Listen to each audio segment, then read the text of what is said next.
Welcome to our channel where we read the exact words of God. In today's video, we will read the complete book of 1 Samuel. Before we begin, please remember to like, subscribe and comment below, even to just put an Amen. We work in His name and for His glory. Now let's read the full book of 1 Samuel from the Old Testament. 1 Samuel, chapter 1. There was a man of Ramathaim-Sophim, of Mount Ephraim, and his name was Elkanah, the son of Jeroham, the son of Eliu, the son of Thohu, the son of Suph, an Ephraimite. And he had 2 wives. The name of one was Anna, and the name of the other Phinehah. Phinehah had children, but Anna had no children. And this man went up out of his city upon the appointed days, to adore and to offer sacrifice to the Lord of hosts in Silo.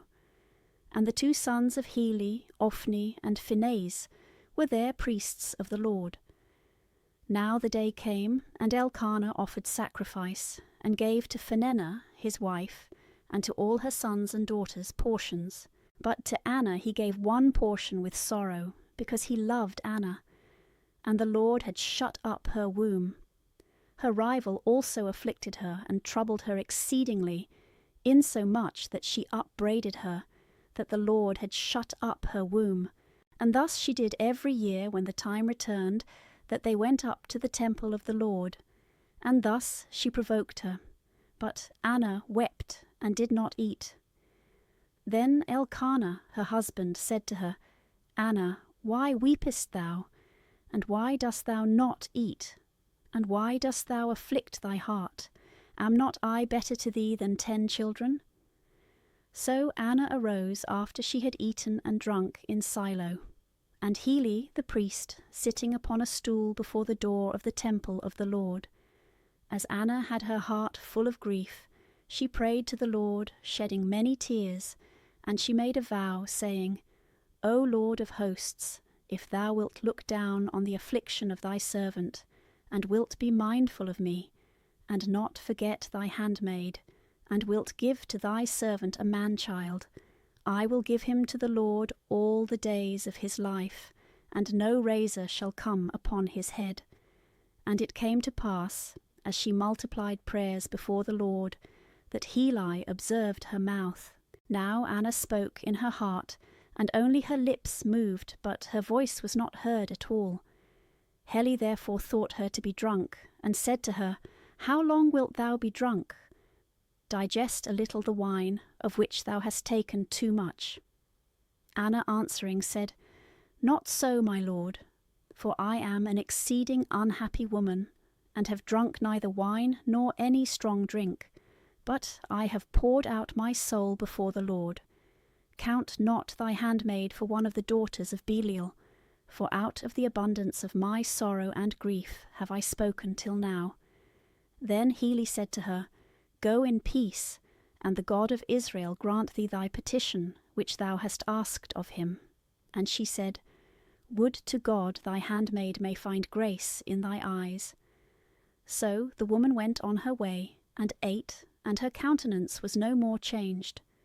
And they rose in the morning, and worshipped before the Lord. And they returned, and came into their house at Ramathah. And Elkanah knew Anna his wife, and the Lord remembered her. And it came to pass, when the time was come about, Anna conceived and bore a son, and called his name Samuel, because she had asked him of the Lord. And Elkanah her husband went up, and all his house, to offer to the Lord the solemn sacrifice and his vow. But Anna went not up, for she said to her husband, I will not go till the child be weaned, until I may carry him, that he may appear before the Lord, and may abide always there. And Elkanah her husband said to her, Do what seemeth good to thee, and stay till thou wean him. And I pray that the Lord may fulfill his word. So the woman stayed at home, and gave her son suck till she weaned him. And after she had weaned him, she carried him with her, with 3 calves and 3 bushels of flour, and a bottle of wine, and she brought him to the house of the Lord in Silo. Now the child was as yet very young, and they immolated a calf, and offered the child to Heli. And Anna said, I beseech thee, my lord, as thy soul liveth, my lord, I am that woman who stood before thee here, praying to the Lord. For this child did I pray, and the Lord hath granted me my petition, which I asked of him. Therefore I also have lent him to the Lord all the days of his life. He shall be lent to the Lord.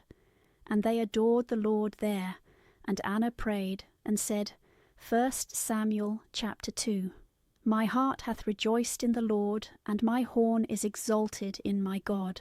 My mouth is enlarged over my enemies, because I have joyed in thy salvation.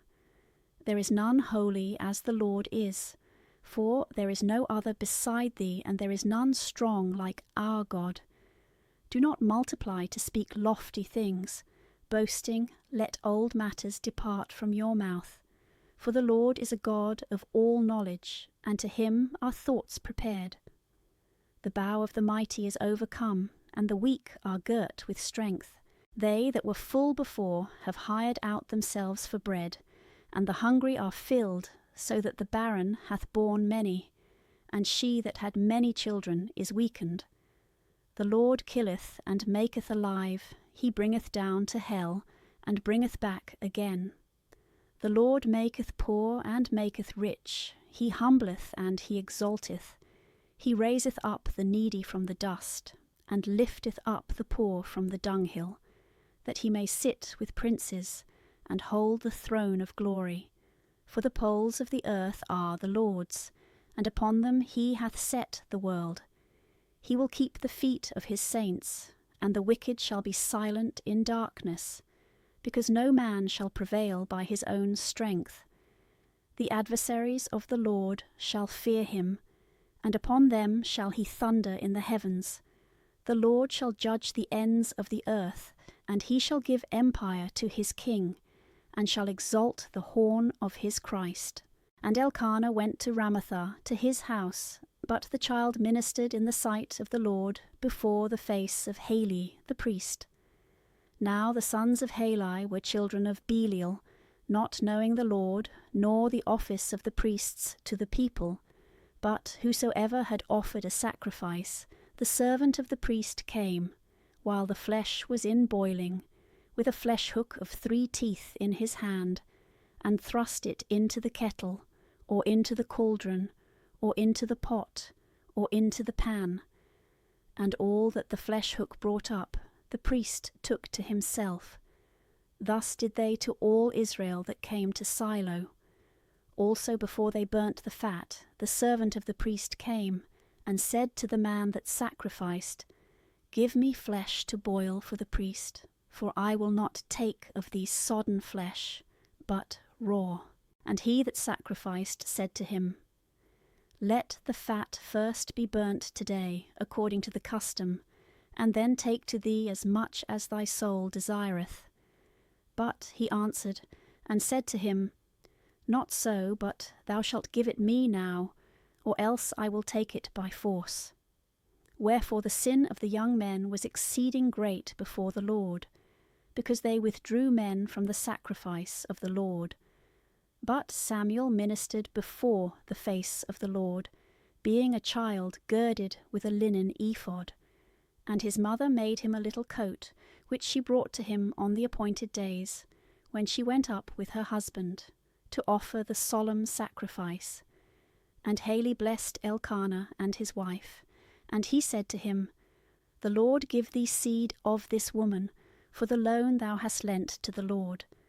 And they went to their own home, and the Lord visited Anna, and she conceived, and bore 3 sons, and 2 daughters. And the child Samuel became great before the Lord. Now Heli was very old, and he heard all that his sons did to all Israel, and how they lay with the women that waited at the door of the tabernacle. And he said to them, Why do ye these kinds of things, which I hear very wicked things from all the people? Do not so, my sons, for it is no good report that I hear, that you make the people of the Lord to transgress. if one man shall sin against another, God may be appeased in his behalf. But if a man shall sin against the Lord, who shall pray for him? And they hearkened not to the voice of their father, because the Lord would slay them. But the child Samuel advanced, and grew on, and pleased both the Lord and men. And there came a man of God to Heli, and said to him, Thus saith the Lord, Did I not plainly appear to thy father's house, when they were in Egypt in the house of Pharaoh? And I chose him out of all the tribes of Israel to be my priest, to go up to my altar, and burn incense to me, and to wear the ephod before me. And I gave to thy father's house of all the sacrifices of the children of Israel. Why have you kicked away my victims and my gifts which I commanded to be offered in the temple? And thou hast rather honoured thy sons than me, to eat the first fruits of every sacrifice of my people Israel. Wherefore thus saith the Lord the God of Israel, I said indeed that thy house and the house of thy father should minister in my sight for ever. But now saith the Lord, Far be this from me, but whosoever shall glorify me, him will I glorify, but they that despise me shall be despised. Behold, the days come, and I will cut off thy arm, and the arm of thy father's house, that there shall not be an old man in thy house. And thou shalt see thy rival in the temple in all the prosperity of Israel, and there shall not be an old man in thy house for ever. However, I will not altogether take away a man of thee from my altar, but that thy eyes may faint, and thy soul be spent, and a great part of thy house shall die, when they come to man's estate. And this shall be a sign to thee that shall come upon thy two sons, Ophni and Phinehas. In one day they shall both of them die. And I will raise me up a faithful priest, who shall do according to my heart and my soul, and I will build him a faithful house, and he shall walk all days before my anointed. And it shall come to pass that whosoever shall remain in thy house shall come that he may be prayed for, and shall offer a piece of silver and a roll of bread, and shall say, Put me, I beseech thee, to somewhat of the priestly office, that I may eat a morsel of bread. 1 Samuel chapter 3. Now the child Samuel ministered to the Lord before Heli, and the word of the Lord was precious in those days. There was no manifest vision. And it came to pass one day, when Heli lay in his place, and his eyes were grown dim, that he could not see. Before the lamp of God went out, Samuel slept in the temple of the Lord, where the ark of God was. And the Lord called Samuel, and he answered, Here am I. And he ran to Heli and said, Here am I, for thou didst call me. He said, I did not call, go back and sleep. And he went and slept. And the Lord called Samuel again. And Samuel arose and went to Heli and said, Here am I, for thou calledst me. He answered, I did not call thee, my son. Return and sleep. Now Samuel did not yet know the Lord, neither had the word of the Lord been revealed to him. And the Lord called Samuel again the third time. And he arose up and went to Heli, and said, Here am I, for thou didst call me. Then Heli understood that the Lord called the child, and he said to Samuel, Go and sleep, and if he shall call thee any more, thou shalt say, Speak, Lord, for thy servant heareth. So Samuel went and slept in his place. And the Lord came and stood, and he called, as he had called the other times, Samuel, Samuel. And Samuel said, Speak, Lord, for thy servant heareth. And the Lord said to Samuel, Behold, I do a thing in Israel, and whosoever shall hear it, both his ears shall tingle. In that day I will raise up against Heli all the things I have spoken concerning his house.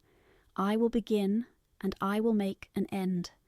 For I have foretold unto him that I will judge his house for ever, for iniquity, because he knew that his sons did wickedly and did not chastise them.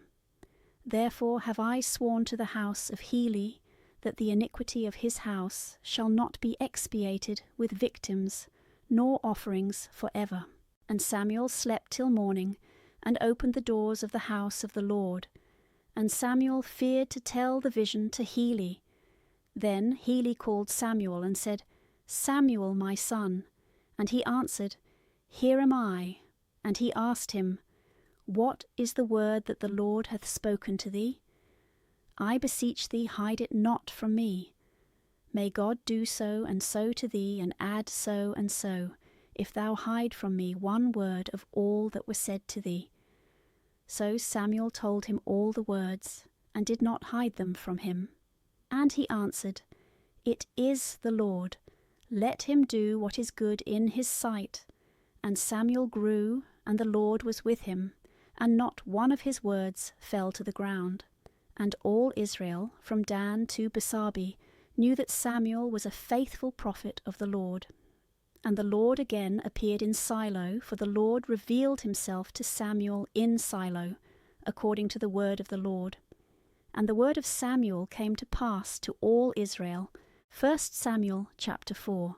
And it came to pass in those days that the Philistines gathered themselves together to fight, and Israel went out to war against the Philistines, and camped by the stone of help. And the Philistines came to Aphek, and put their army in array against Israel. And when they had joined battle, Israel turned their backs to the Philistines.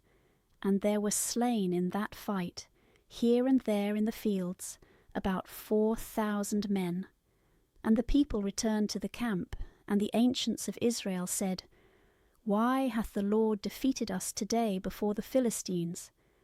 Let us fetch unto us the ark of the covenant of the Lord from Silo, and let it come in the midst of us, that it may save us from the hand of our enemies. So the people sent to Silo, and they brought from thence the ark of the covenant of the Lord of hosts, sitting upon the cherubims, and the two sons of Heli, Ophni, and Phinehas, were with the ark of the covenant of God. And when the ark of the covenant of the Lord was come into the camp, all Israel shouted with a great shout, and the earth rang again. And the Philistines heard the noise of the shout, and they said, What is this noise of a great shout in the camp of the Hebrews? And they understood that the ark of the Lord was come into the camp. And the Philistines were afraid, saying, God is come into the camp. And sighing they said, Woe to us! For there was no such great joy yesterday and the day before. Woe to us! Who shall deliver us from the hand of these high gods? These are the gods that struck Egypt with all the plagues in the desert. Take courage and behave like men, ye Philistines, lest you come to be servants to the Hebrews as they have served you. Take courage and fight. So the Philistines fought, and Israel was overthrown, and every man fled to his own dwelling. And there was an exceeding great slaughter, for there fell of Israel 30,000 footmen, and the ark of God was taken. And the two sons of Heli, Ophni and Phinehas, were slain. And there ran a man of Benjamin out of the army, and came to Silo the same day, with his clothes rent, and his head strewed with dust. And when he was come, Heli sat upon a stool over against the way, watching. For his heart was fearful for the ark of God. And when the man was come into the city, he told it, and all the city cried out. And Heli heard the noise of the cry. And he said, What meaneth the noise of this uproar? But he made haste, and came, and told Heli. Now Heli was 98 years old, and his eyes were dim, and he could not see. And he said to Heli, I am he that came from the battle, and have fled out of the field this day. And he said to him, What is there done, my son? And he that brought the news answered and said, Israel is fled before the Philistines, and there has been a great slaughter of the people, Moreover, thy 2 sons, Ophni and Phinehas, are dead, and the ark of God is taken. And when he had named the ark of God, he fell from his stool backwards by the door, and broke his neck, and died. For he was an old man, and far advanced in years, and he judged Israel 40 years. And his daughter-in-law, the wife of Phinehas, was big with child, and near her time. And hearing the news that the ark of God was taken, and her father-in-law and her husband were dead, she bowed herself and fell in labour. For her pains came upon her on a sudden. And when she was upon the point of death, they that stood about her said to her, Fear not, for thou hast borne a son. She answered them not, nor gave heed to them. And she called the child Ichabod, saying, The glory is gone from Israel, because the ark of God was taken, and for her father-in-law, and for her husband. And she said, The glory is departed from Israel, because the ark of God was taken. 1 Samuel chapter 5. And the Philistines took the ark of God, and carried it from the stone of help into Azotus. And the Philistines took the ark of God, and brought it into the temple of Dagon, and set it by Dagon. And when the Azotians arose early the next day, behold, Dagon lay upon his face on the ground before the ark of the Lord. And they took Dagon, and set him again in his place. And the next day again, when they rose in the morning, they found Dagon lying upon his face on the earth before the ark of the Lord. And the head of Dagon, and both the palms of his hands, were cut off upon the threshold, and only the stump of Dagon remained in its place. For this cause neither the priests of Dagon, nor any that go into the temple, tread on the threshold of Dagon in Azotus unto this day. And the hand of the Lord was heavy upon the Azotians, and he destroyed them, and afflicted Azotus and the coasts thereof with emerods. And in the villages and fields in the midst of that country there came forth a multitude of mice, and there was the confusion of a great mortality in the city. And the men of Azotus, seeing this kind of plague, said, The ark of the God of Israel shall not stay with us, for his hand is heavy upon us, and upon Dagon our God. And sending, they gathered together all the lords of the Philistines to them, and said, What shall we do with the ark of the God of Israel?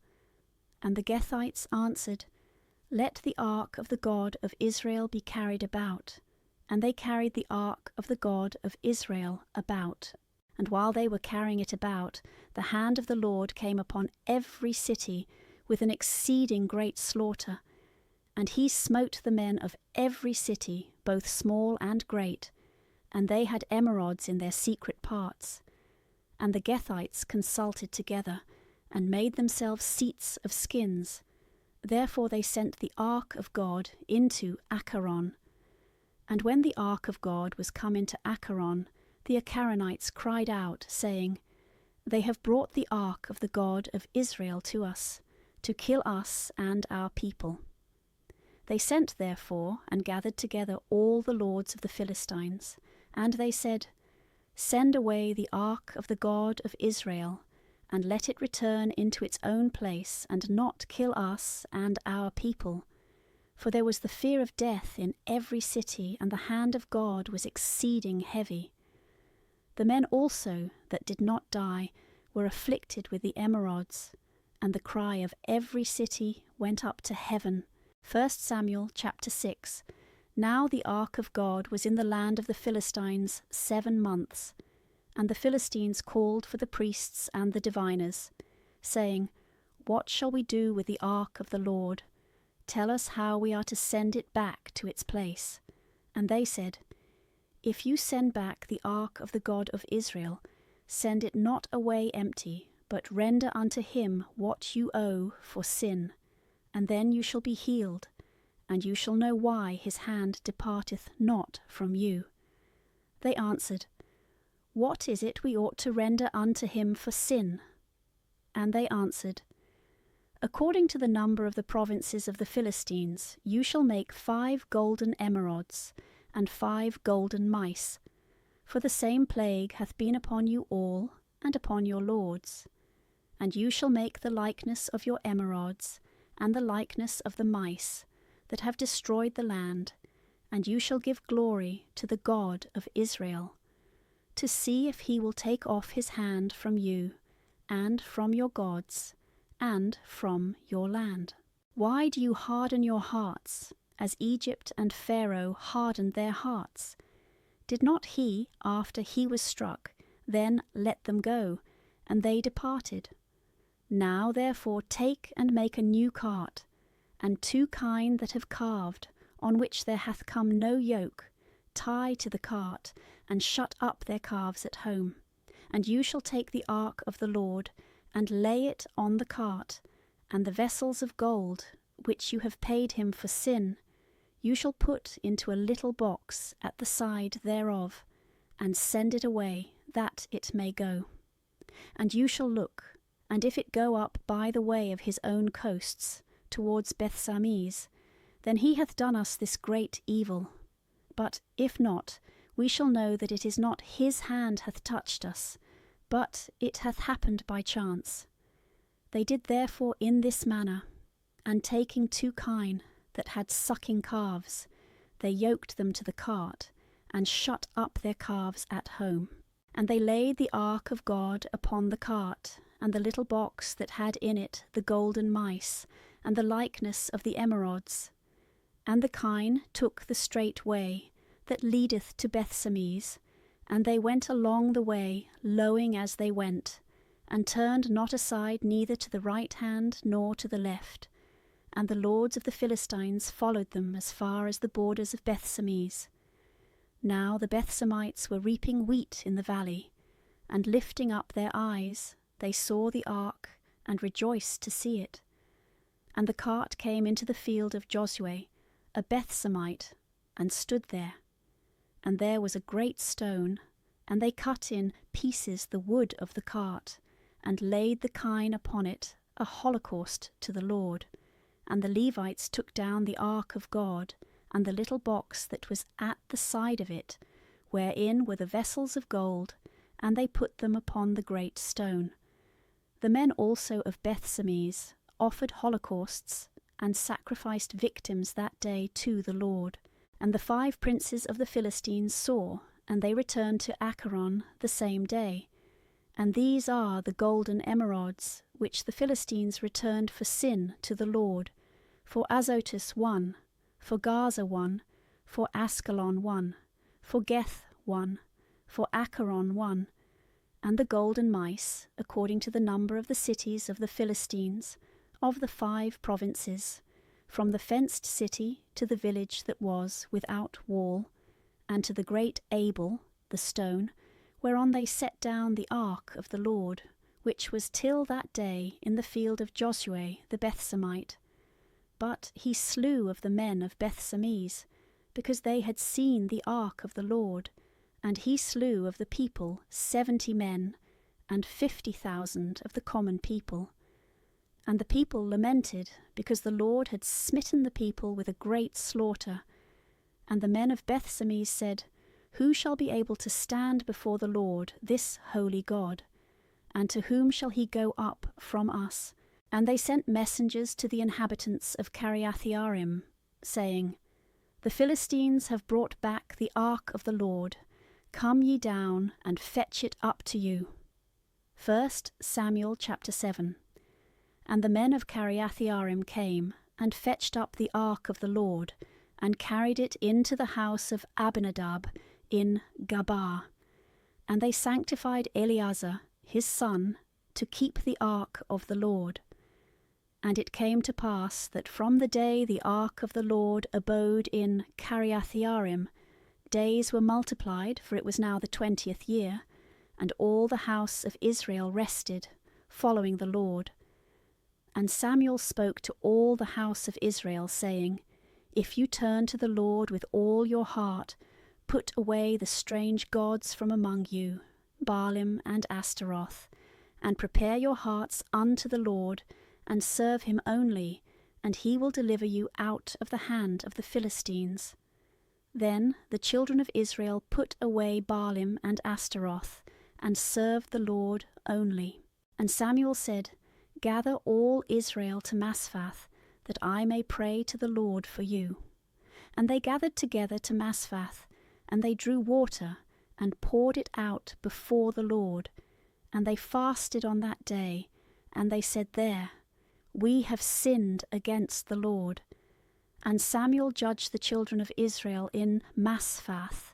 And the Philistines heard that the children of Israel were gathered together to Masphath, and the lords of the Philistines went up against Israel. And when the children of Israel heard this, they were afraid of the Philistines.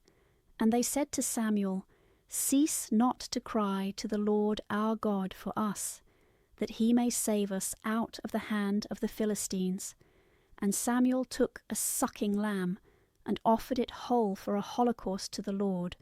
And Samuel cried to the Lord for Israel, and the Lord heard him. And it came to pass, when Samuel was offering the holocaust, the Philistines began the battle against Israel. But the Lord thundered with a great thunder on that day upon the Philistines, and terrified them, and they were overthrown before the face of Israel. And the men of Israel, going out of Masphath, pursued after the Philistines, and made slaughter of them till they came under Bethjar. And Samuel took a stone, and laid it between Masphath and Sen, and he called the place the Stone of Help. And he said, Thus far the Lord hath helped us. And the Philistines were humbled, and they did not come any more into the borders of Israel. And the hand of the Lord was against the Philistines all the days of Samuel. And the cities which the Philistines had taken from Israel were restored to Israel, from Acharon to Geth and their borders. And he delivered Israel from the hand of the Philistines, and there was peace between Israel and the Amorites. And Samuel judged Israel all the days of his life, and he went every year about to Bethel and to Galgal and to Masphath, and he judged Israel in the foresaid places. And he returned to Ramathah, for there was his house, and there he judged Israel. He built also there an altar to the Lord. 1 Samuel chapter 8. And it came to pass, when Samuel was old, that he appointed his sons to be judges over Israel. Now the name of his firstborn son was Joel, and the name of the second was Abiah, judges in Bersabee. And his sons walked not in his ways, but they turned aside after lucre, and took bribes, and perverted judgment. Then all the ancients of Israel being assembled came to Samuel to Ramathah, and they said to him, Behold, thou art old, and thy sons walk not in thy ways. Make us a king to judge us, as all nations have. And the word was displeasing in the eyes of Samuel, that they should say, Give us a king to judge us. And Samuel prayed to the Lord. And the Lord said to Samuel, Hearken to the voice of the people in all that they say to thee. For they have not rejected thee, but me, that I should not reign over them. According to all their works they have done from the day that I brought them out of Egypt until this day. As they have forsaken me and served strange gods, so do they also unto thee. Now therefore hearken to their voice, but yet testify to them, and foretell them the right of the king, that shall reign over them. Then Samuel told all the words of the Lord to the people that had desired a king of him, and said, This will be the right of the king that shall reign over you. He will take your sons and put them in his chariots, and will make them his horsemen and his running footmen, to run before his chariots, and he will appoint of them to be his tribunes, and his centurions, and to plough his fields, and to reap his corn, and to make him arms and chariots. Your daughters also he will take to make him ointments, and to be his cooks and bakers. And he will take your fields and your vineyards, and your best oliveyards, and give them to his servants. Moreover, he will take the 10th of your corn, and of the revenues of your vineyards, to give to his eunuchs and servants.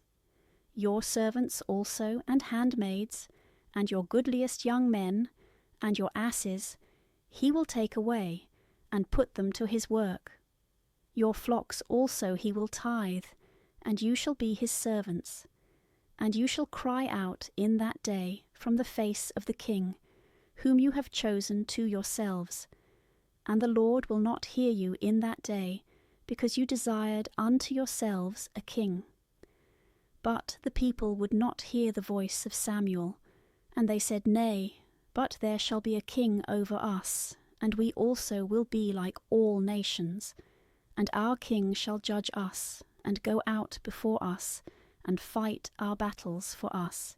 And Samuel heard all the words of the people, and rehearsed them in the ears of the Lord. And the Lord said to Samuel, Hearken to their voice, and make them a king. And Samuel said to the men of Israel, Let every man go to his city. 1 Samuel chapter 9.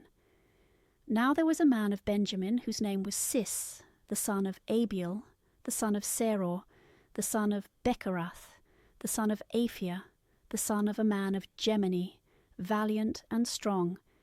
And he had a son whose name was Saul, a choice and goodly man, and there was not among the children of Israel a goodlier person than he.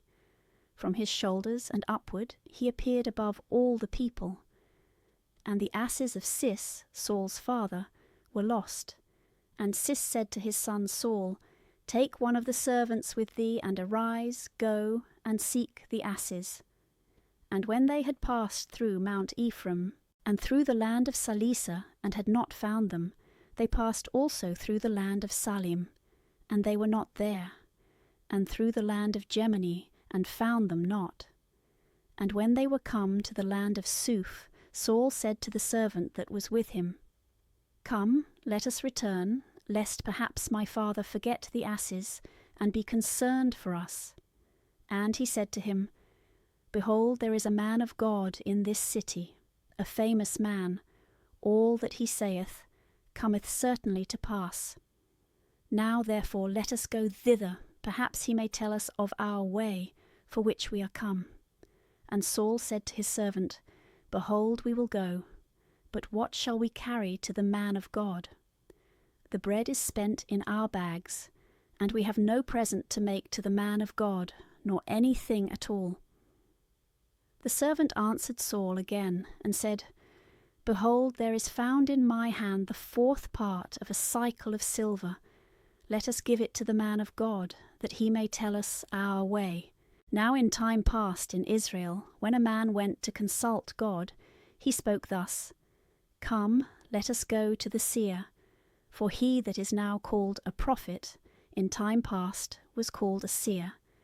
And Saul said to his servant, Thy word is very good, come, let us go. And they went into the city where the man of God was. And when they went up the ascent to the city, they found maids coming out to draw water.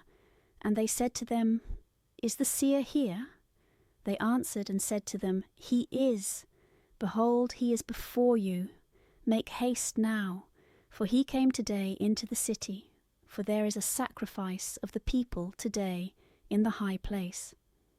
As soon as you come into the city, you shall immediately find him, before he go up to the high place to eat, for the people will not eat till he come, because he blesseth the victim, and afterwards they eat that are invited. Now therefore go up, for today you shall find him. And they went up into the city, and when they were walking in the midst of the city, behold, Samuel was coming out over against them, to go up to the high place.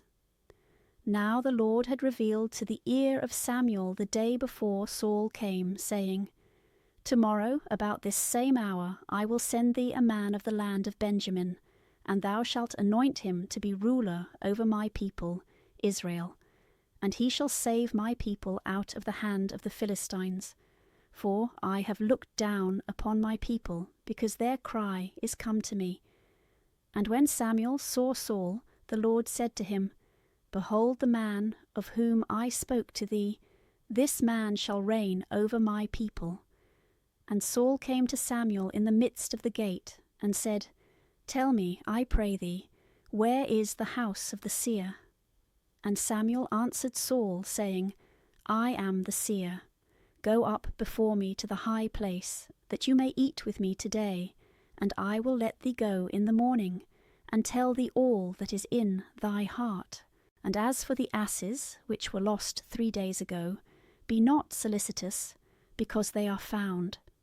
And for whom shall be all the best things of Israel? Shall they not be for thee and for all thy father's house? And Saul answering said, Am not I a son of Gemini of the least tribe of Israel, and my kindred the last among all the families of the tribe of Benjamin? Why then hast thou spoken this word to me? Then Samuel, taking Saul and his servant, brought them into the parlour, and gave them a place at the head of them that were invited, for there were about 30 men. And Samuel said to the cook, Bring the portion which I gave thee, and commanded thee to set it apart by thee. And the cook took up the shoulder, and set it before Saul. And Samuel said, Behold what is left, set it before thee, and eat, because it was kept of purpose for thee when I invited the people. And Saul ate with Samuel that day. And they went down from the high place into the town, and he spoke with Saul upon the top of the house. And he prepared a bed for Saul on the top of the house, and he slept.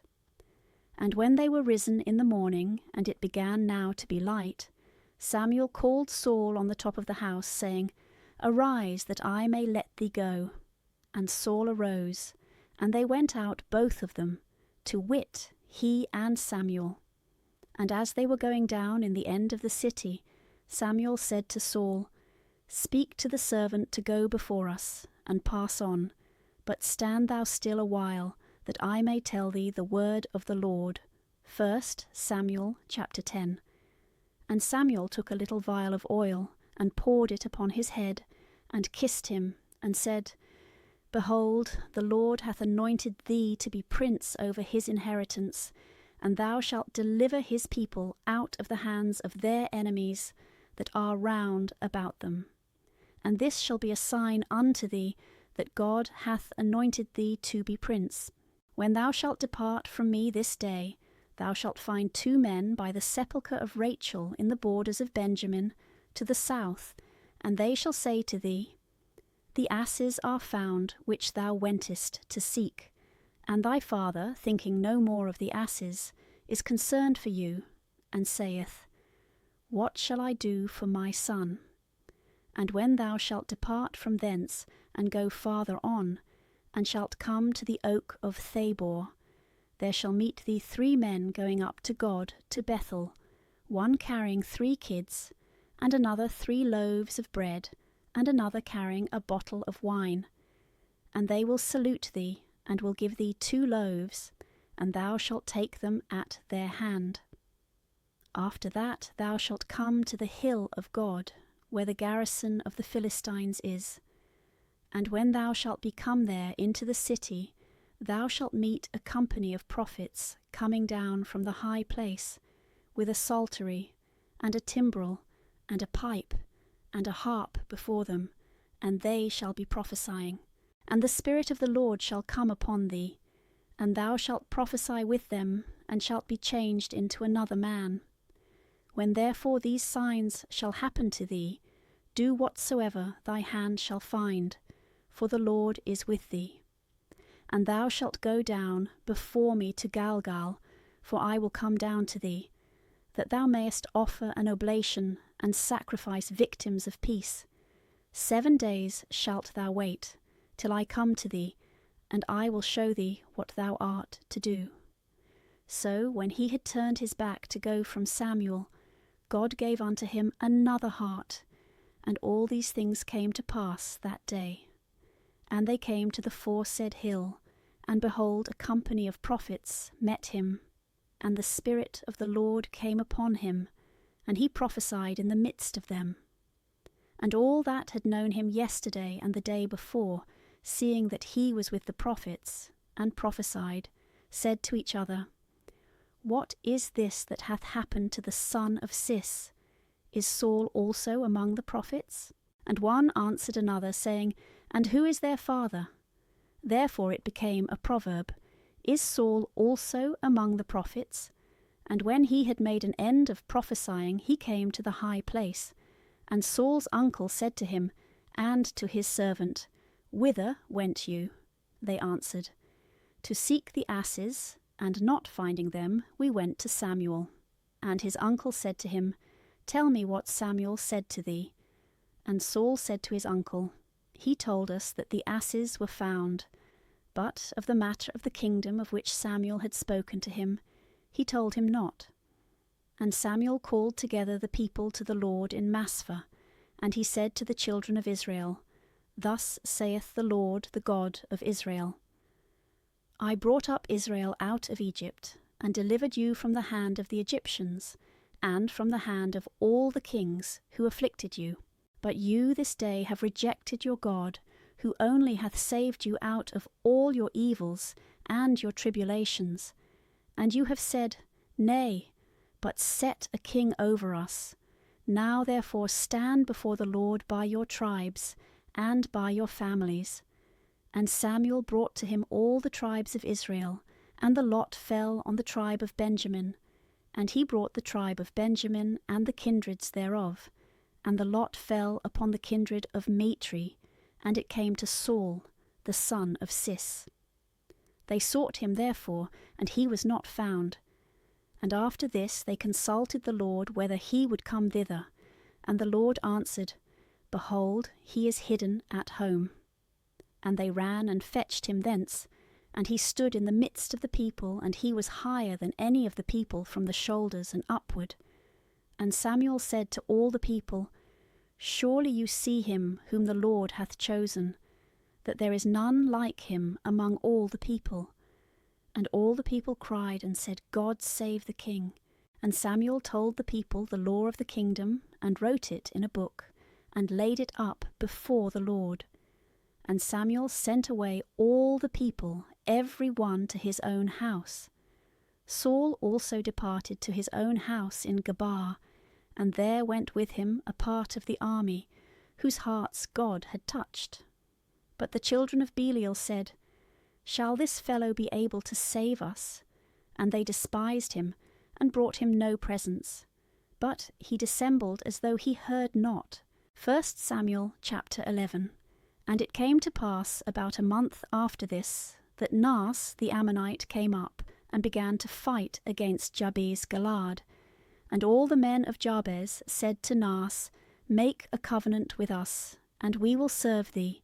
And Naas the Ammonite answered them, On this condition will I make a covenant with you, that I may pluck out all your right eyes, and make you a reproach in all Israel. And the ancients of Jabez said to him, Allow us 7 days, that we may send messengers to all the coasts of Israel. And if there be no one to defend us, we will come out to thee. The messengers therefore came to Gabaa of Saul, and they spoke these words in the hearing of the people. And all the people lifted up their voices, and wept. And behold, Saul came, following oxen out of the field, and he said, What aileth the people that they weep? And they told him the words of the men of Jabez. And the Spirit of the Lord came upon Saul, when he had heard these words, and his anger was exceedingly kindled. And taking both the oxen, he cut them in pieces, and sent them into all the coasts of Israel, by messengers, saying, Whosoever shall not come forth, and follow Saul and Samuel, so shall it be done to his oxen. And the fear of the Lord fell upon the people, and they went out as one man. And he numbered them in Bezek, and there were of the children of Israel 300,000, and of the men of Judah 30,000. And they said to the messengers that came, Thus shall you say to the men of Jabez Gilead, Tomorrow, when the sun shall be hot, you shall have relief. The messengers therefore came, and told the men of Jabez, and they were glad. And they said, In the morning we will come out to you, and you shall do what you please with us. And it came to pass, when the morrow was come, that Saul put the people in 3 companies, and he came into the midst of the camp in the morning watch, and he slew the Ammonites until the day grew hot, and the rest were scattered, so that 2 of them were not left together. And the people said to Samuel, Bring the men, and we will kill them. And Saul said, No man shall be killed this day, because the Lord this day hath wrought salvation in Israel. And Samuel said to the people, Come, and let us go to Galgal, and let us renew the kingdom there. And all the people went to Galgal, and there they made Saul king before the Lord in Galgal, and they sacrificed there victims of peace before the Lord. And there Saul and all the men of Israel rejoiced exceedingly. 1 Samuel chapter 12. And Samuel said to all Israel, Behold, I have hearkened to your voice in all that you said to me, and have made a king over you. And now the king goeth before you. But I am old and grey-headed, and my sons are with you. Having then conversed with you from my youth until this day, behold, here I am.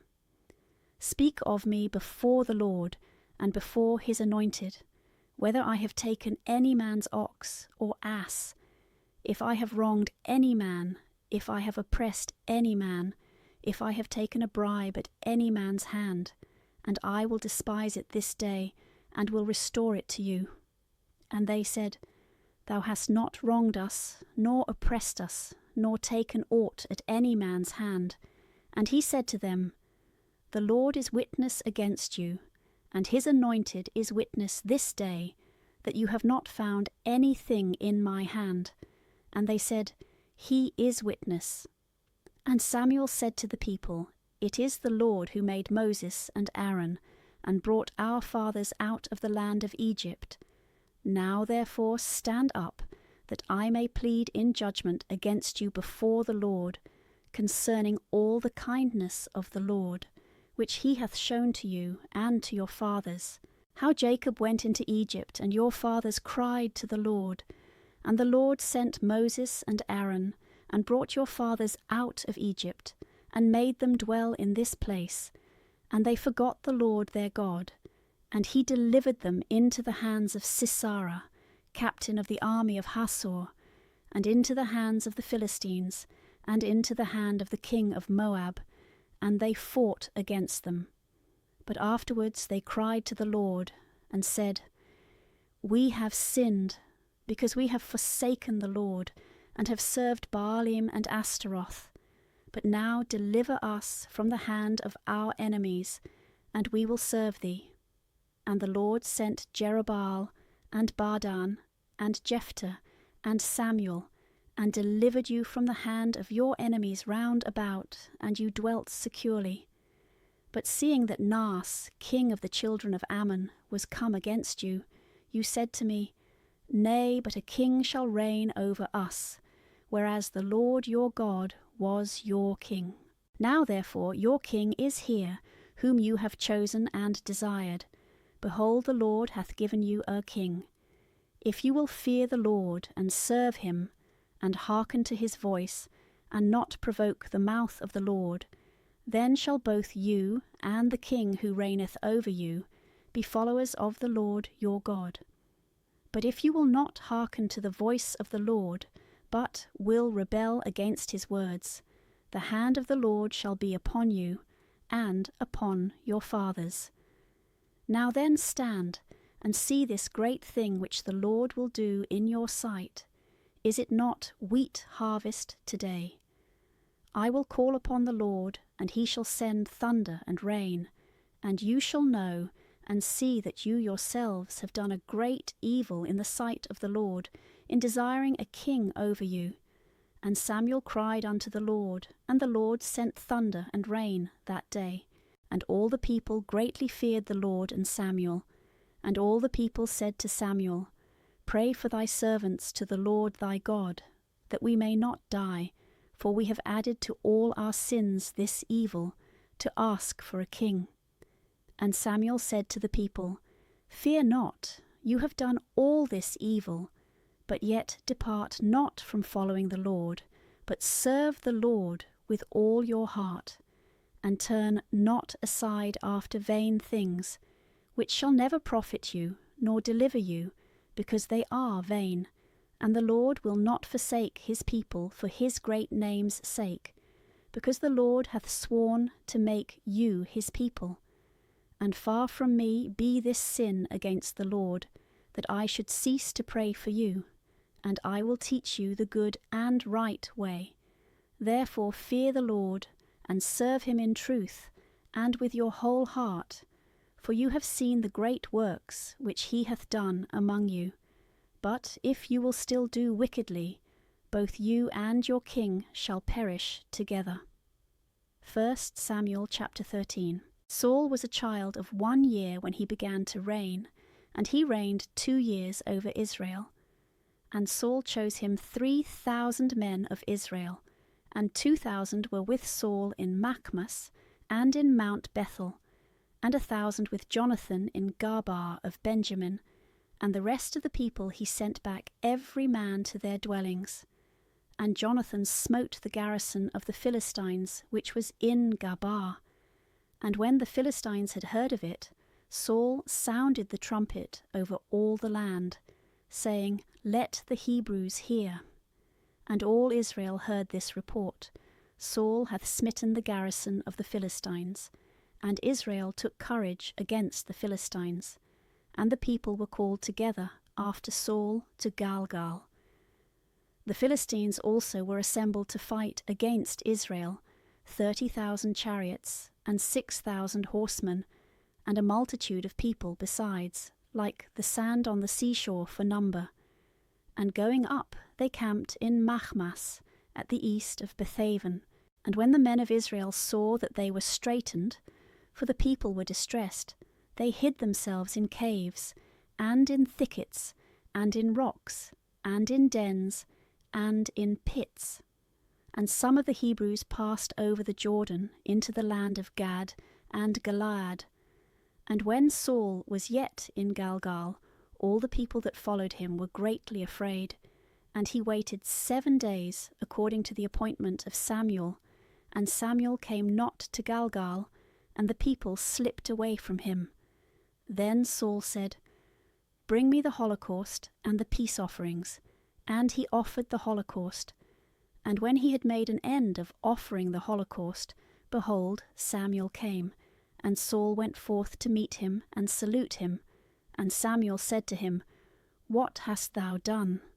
Saul answered, Because I saw that the people slipped from me, and thou wast not come according to the days appointed, and the Philistines were gathered together in Machmas. I said, Now will the Philistines come down upon me to Galgal, and I have not appeased the face of the Lord. Forced by necessity, I offered the holocaust. And Samuel said to Saul, Thou hast done foolishly, and hast not kept the commandments of the Lord thy God, which he commanded thee. And if thou hadst not done thus, the Lord would now have established thy kingdom over Israel for ever. But thy kingdom shall not continue. The Lord hath sought him a man according to his own heart, and him hath the Lord commanded to be prince over his people, because thou hast not observed that which the Lord commanded. And Samuel arose and went up from Galgal to Gabaa of Benjamin. And the rest of the people went up after Saul, to meet the people who fought against them, going from Galgal to Gabaa in the hill of Benjamin. And Saul numbered the people that were found with him, about 600 men. And Saul and Jonathan his son, and the people that were present with them, were in Gabaa of Benjamin. But the Philistines encamped in Machmas. And there went out of the camp of the Philistines 3 companies to plunder. 1 company went towards the way of Ephra to the land of Sual, and another went by the way of Betheron, and the third turned to the way of the border, above the valley of Seboim, towards the desert. Now there was no smith to be found in all the land of Israel, for the Philistines had taken this precaution, lest the Hebrews should make them swords or spears. So all Israel went down to the Philistines, to sharpen every man his plowshare, and his spade, and his axe, and his rake, so that their shares and their spades and their forks and their axes were blunt even to the goad, which was to be mended. And when the day of battle was come, there was neither sword nor spear found in the hand of any of the people that were with Saul and Jonathan, except Saul and Jonathan his son. And the army of the Philistines went out in order to advance further in Machmas. 1 Samuel chapter 14. Now it came to pass one day that Jonathan, the son of Saul, said to the young man that bore his armour, Come, and let us go over to the garrison of the Philistines, which is on the other side of yonder place. But he told not this to his father. And Saul abode in the uttermost part of Gabaa, under the pomegranate tree which was in Magron, and the people with him were about 600 men. And Achias, the son of Achitob, brother of Ichabod, the son of Phinehas, the son of Haley, the priest of the Lord in Silo, wore the ephod, and the people knew not whither Jonathan was gone. Now there were between the ascents by which Jonathan sought to go over to the garrison of the Philistines, rocks standing up on both sides, and steep cliffs like teeth on the one side, and on the other the name of the one was Bozez, and the name of the other was Seni. One rock stood out toward the north, over against Machmas, and the other to the south, over against Gabaa. And Jonathan said to the young man that bore his armour, Come, let us go over to the garrison of these uncircumcised. It may be the Lord will do for us, because it is easy for the Lord to save either by many or by few. And his armour-bearer said to him, Do all that pleaseth thy mind, go whither thou wilt, and I will be with thee wheresoever thou hast a mind. And Jonathan said, Behold, we will go over to these men, and when we shall be seen by them, if they shall speak thus to us, Stay till we come to you. Let us stand still in our place, and not go up to them. But if they shall say, Come up to us, let us go up, because the Lord hath delivered them into our hands. This shall be a sign unto us. So both of them discovered themselves to the garrison of the Philistines. And the Philistines said, Behold, the Hebrews come forth out of the holes wherein they were hid. And the men of the garrison spoke to Jonathan and to his armour-bearer, and said, Come up to us, and we will show you a thing. And Jonathan said to his armour-bearer, Let us go up, follow me, for the Lord hath delivered them into the hands of Israel. And Jonathan went up, creeping on his hands and feet, and his armour-bearer after him. And some fell before Jonathan, others his armour-bearer slew as he followed him. And the first slaughter which Jonathan and his armour-bearer made was of about 20 men, within half an acre of land, which a yoke of oxen is wont to plough in a day. And there was a miracle in the camp, in the fields, and all the people of their garrison, who had gone out to plunder, were amazed, and the earth trembled, and it happened as a miracle from God. And the watchmen of Saul, who were in Gabaa of Benjamin, looked, and behold, a multitude overthrown, and fleeing this way and that. And Saul said to the people that were with him, Look, and see who is gone from us. And when they had sought, it was found that Jonathan and his armour-bearer were not there. And Saul said to Achias, Bring the ark of the Lord. For the ark of God was there that day with the children of Israel. And while Saul spoke to the priest, there arose a great uproar in the camp of the Philistines, and it increased by degrees, and was heard more clearly. And Saul said to the priest, Draw in thy hand. Then Saul and all the people that were with him shouted together, and they came to the place of the fight. And behold, every man's sword was turned upon his neighbour, and there was a very great slaughter. Moreover, the Hebrews that had been with the Philistines yesterday and the day before, and went up with them into the camp, returned to be with the Israelites, who were with Saul and Jonathan. And all the Israelites that had hid themselves in Mount Ephraim, hearing that the Philistines fled, joined themselves with their countrymen in the fight. And there were with Saul about 10,000 men. And the Lord saved Israel that day. And the fight went on as far as Bethaven. And the men of Israel were joined together that day, and Saul adjured the people, saying, Cursed be the man that shall eat food till evening, till I be revenged of my enemies. So none of the people tasted any food. And all the common people came into a forest, in which there was honey upon the ground. And when the people came into the forest, behold, the honey dropped, but no man put his hand to his mouth, for the people feared the oath. But Jonathan had not heard when his father adjured the people, and he put forth the end of the rod, which he had in his hand, and dipped it in a honeycomb, and he carried his hand to his mouth, and his eyes were enlightened. And one of the people answering said, Thy father hath bound the people with an oath, saying, Cursed be the man that shall eat any food this day. And the people were faint. And Jonathan said, My father hath troubled the land. You have seen yourselves that my eyes are enlightened, because I tasted a little of this honey. How much more if the people had eaten of the prey of their enemies, which they found?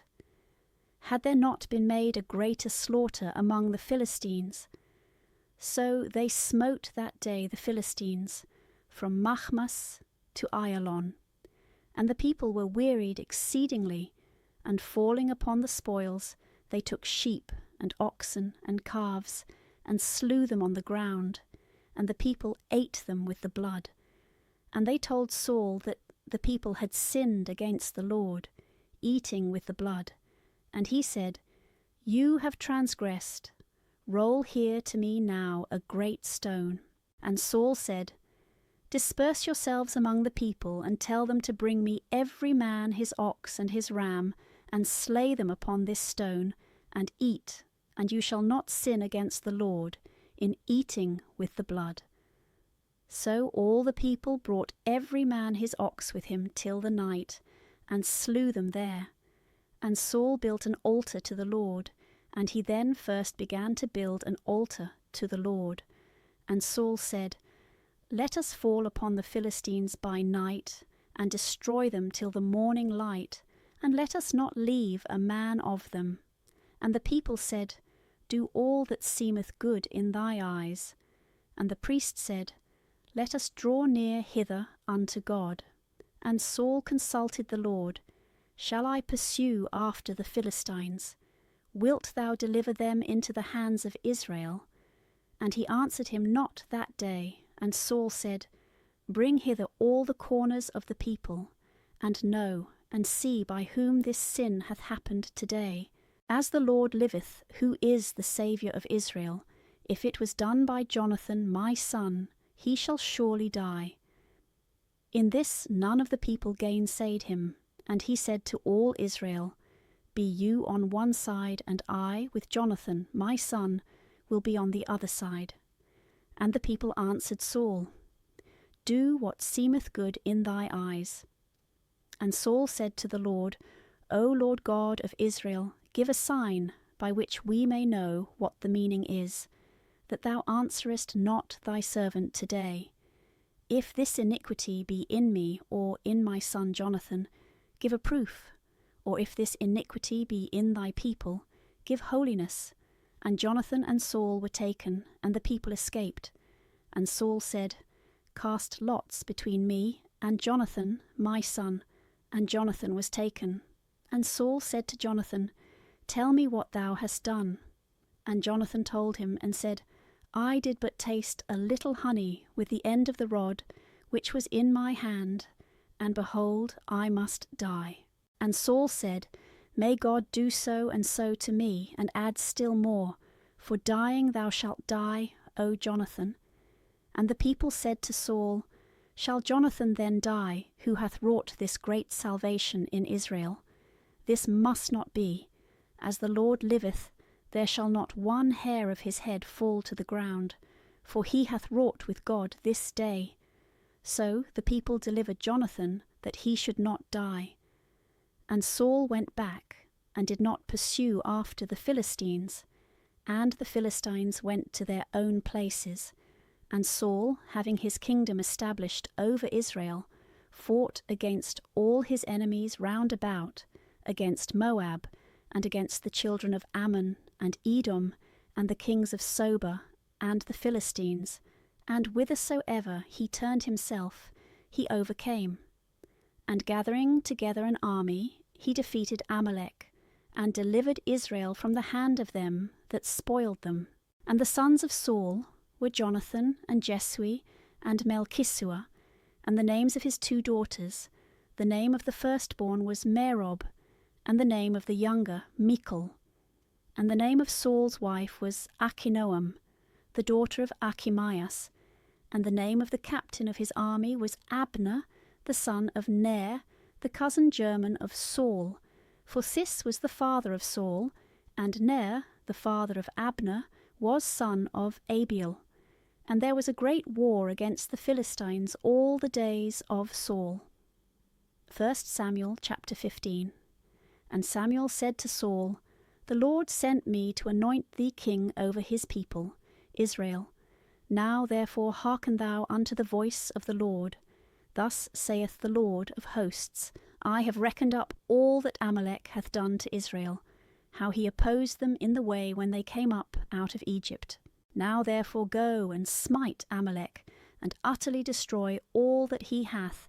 Spare him not, nor covet anything that is his, but slay both man and woman, child and suckling, ox and sheep, camel and ass.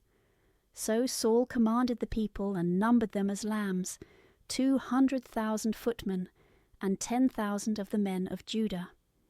And when Saul was come to the city of Amalek, he laid ambushes in the torrent. And Saul said to the Sinite, Go, depart, and get ye down from Amalek, lest I destroy thee with him. For thou hast shown kindness to all the children of Israel, when they came up out of Egypt. And the Sinite departed from the midst of Amalek. And Saul smote Amalek from Havilah, until thou comest to Sur, which is over against Egypt. And he took Agag the king of Amalek alive, but all the common people he slew with the edge of the sword. And Saul and the people spared Agag, and the best of the flocks of sheep, and of the herds, and the garments, and the rams, and all that was beautiful, and would not destroy them, but every thing that was vile, and good for nothing, that they destroyed. And the word of the Lord came to Samuel, saying, It repenteth me that I have made Saul king, for he hath forsaken me, and hath not executed my commandments. And Samuel was grieved, and he cried unto the Lord all night. And when Samuel rose early to go to Saul in the morning, it was told Samuel that Saul was come to Carmel, and had erected for himself a triumphant arch, and returning had passed on, and gone down to Galgal. And Samuel came to Saul, and Saul was offering a holocaust to the Lord, out of the choicest of the spoils, which he had brought from Amalek. And when Samuel was come to Saul, Saul said to him, Blessed be thou of the Lord, I have fulfilled the word of the Lord.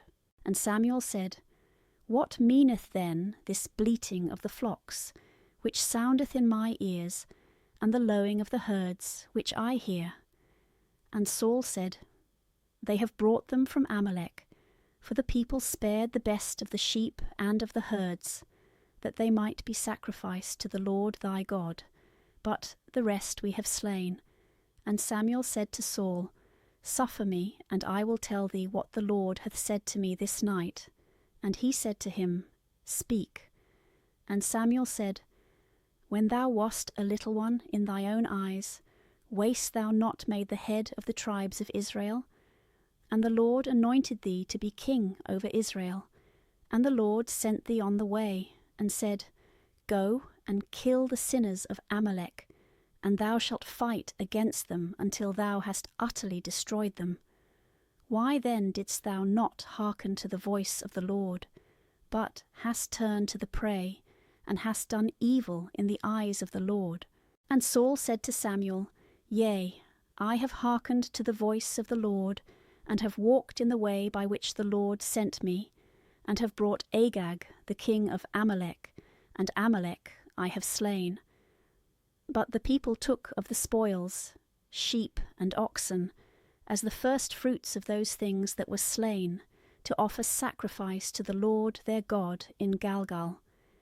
And Samuel said, Doth the Lord desire holocausts and victims, and not rather that the voice of the Lord should be obeyed? For obedience is better than sacrifices, and to hearken rather than to offer the fat of rams.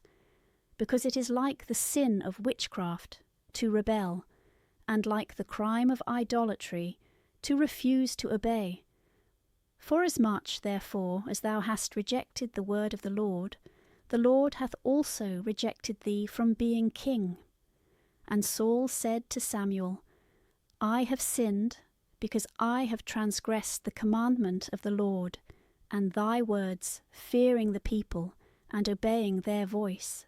But now bear, I beseech thee, my sin, and return with me, that I may adore the Lord. And Samuel said to Saul, I will not return with thee, because thou hast rejected the word of the Lord, and the Lord hath rejected thee from being king over Israel. And Samuel turned about to go away, but he laid hold upon the skirt of his mantle, and it rent. And Samuel said to him, The Lord hath rent the kingdom of Israel from thee this day, and hath given it to thy neighbour who is better than thee. But the triumpher in Israel will not spare, and will not be moved to repentance, for he is not a man that he should repent. Then he said, I have sinned, yet honour me now before the ancients of my people, and before Israel, and return with me, that I may adore the Lord thy God. So Samuel turned again after Saul, and Saul adored the Lord. And Samuel said, Bring hither to me Agag, the king of Amalek. And Agag was presented to him very fat and trembling. And Agag said, Doth bitter death separate in this manner? And Samuel said, As thy sword hath made women childless, so shall thy mother be childless among women. And Samuel hewed him in pieces before the Lord in Galgal. And Samuel departed to Ramathah, but Saul went up to his house in Gabaa. And Samuel saw Saul no more till the day of his death. Nevertheless Samuel mourned for Saul, because the Lord repented that he had made him king over Israel. 1 Samuel chapter 16. And the Lord said to Samuel, How long wilt thou mourn for Saul, whom I have rejected from reigning over Israel? Fill thy horn with oil, and come, that I may send thee to Isai the Bethlehemite. For I have provided me a king among his sons. And Samuel said, How shall I go? For Saul will hear of it, and he will kill me. And the Lord said, Thou shalt take with thee a calf of the herd, and thou shalt say, I am come to sacrifice to the Lord. And thou shalt call Isai to the sacrifice, and I will show thee what thou art to do, and thou shalt anoint him whom I shall show to thee. Then Samuel did as the Lord had said to him, and he came to Bethlehem, and the ancients of the city wondered, and meeting him they said, Is thy coming hither peaceable? And he said, It is peaceable. I am come to offer sacrifice to the Lord. Be ye sanctified, and come with me to the sacrifice. And he sanctified Isai and his sons, and called them to the sacrifice. And when they were come in, he saw Eliab, and said, Is the Lord's anointed before him? And the Lord said to Samuel, Look not on his countenance, nor on the height of his stature, because I have rejected him, nor do I judge according to the look of man. For man seeth those things that appear, but the Lord beholdeth the heart. And Isai called Abinadab, and brought him before Samuel. And he said, Neither hath the Lord chosen this. And Isai brought Shammah, and he said of him, Neither hath the Lord chosen this. Isai therefore brought his 7 sons before Samuel. And Samuel said to Isai, The Lord hath not chosen any one of these. And Samuel said to Isai, Are here all thy sons? He answered, There remaineth yet a young one, who keepeth the sheep. And Samuel said to Isai, Send and fetch him, for we will not sit down till he come hither. He sent therefore, and brought him. Now he was ruddy and beautiful to behold, and of a comely face. And the Lord said, Arise and anoint him, for this is he. Then Samuel took the horn of oil, and anointed him in the midst of his brethren. And the Spirit of the Lord came upon David from that day forward. And Samuel rose up and went to Ramathah. But the Spirit of the Lord departed from Saul, and an evil spirit from the Lord troubled him. And the servants of Saul said to him, Behold, now an evil spirit from God troubleth thee. Let our Lord give orders, and thy servants who are before thee will seek out a man skillful in playing on the harp, that when the evil spirit from the Lord is upon thee, he may play with his hand, and thou mayest bear it more easily. And Saul said to his servants, Provide me then some man that can play well, and bring him to me. And one of the servants answering said, Behold, I have seen a son of Isai, the Bethlehemite, a skillful player, and one of great strength, and a man fit for war, and prudent in his words, and a comely person, and the Lord is with him. Then Saul sent messengers to Isai, saying, Send me David, thy son, who is in the pastures. And Isai took an ass laden with bread, and a bottle of wine, and a kid of the flock, and sent them by the hand of David, his son, to Saul. And David came to Saul, and stood before him, and he loved him exceedingly, and made him his armour-bearer. And Saul sent to Isai, saying, Let David stand before me, for he hath found favour in my sight. So whensoever the evil spirit from the Lord was upon Saul, David took his harp, and played with his hand, and Saul was refreshed, and was better, for the evil spirit departed from him. 1 Samuel chapter 17. Now the Philistines, gathering together their troops to battle, assembled at Socho of Judah, and camped between Socho and Azekah, in the borders of Domim. And Saul and the children of Israel, being gathered together, came to the valley of Terebinth, and they set the army in array to fight against the Philistines. And the Philistines stood on a mountain on the one side, and Israel stood on a mountain on the other side, and there was a valley between them. And there went out a man base-born from the camp of the Philistines, named Goliath of Geth, whose height was 6 cubits and a span. And he had a helmet of brass upon his head, and he was clothed with a coat of mail with scales. And the weight of his coat of mail was 5,000 cycles of brass. And he had greaves of brass on his legs, and a buckler of brass covered his shoulders. And the staff of his spear was like a weaver's beam, and the head of his spear weighed 600 cycles of iron. And his armour-bearer went before him. And standing he cried out to the bands of Israel, and said to them, Why are you come out prepared to fight? Am not I a Philistine, and you the servants of Saul? Choose out a man of you, and let him come down and fight hand to hand. If he be able to fight with me and kill me, we will be servants to you. But if I prevail against him and kill him, you shall be servants, and shall serve us. And the Philistine said, I have defied the bands of Israel this day. Give me a man, and let him fight with me hand to hand. And Saul and all the Israelites, hearing these words of the Philistine, were dismayed and greatly afraid. Now David was the son of that Ephrathite of Bethlehem Judah before mentioned, whose name was Isai, who had 8 sons, and was an old man in the days of Saul, and of great age among men. And his 3 eldest sons followed Saul to the battle, and the names of his 3 sons that went to the battle were Eliab, the firstborn, and the second Abinadab, and the third Shammah. But David was the youngest. So the 3 eldest having followed Saul, David went and returned from Saul to feed his father's flock at Bethlehem. Now the Philistine came out morning and evening and presented himself 40 days.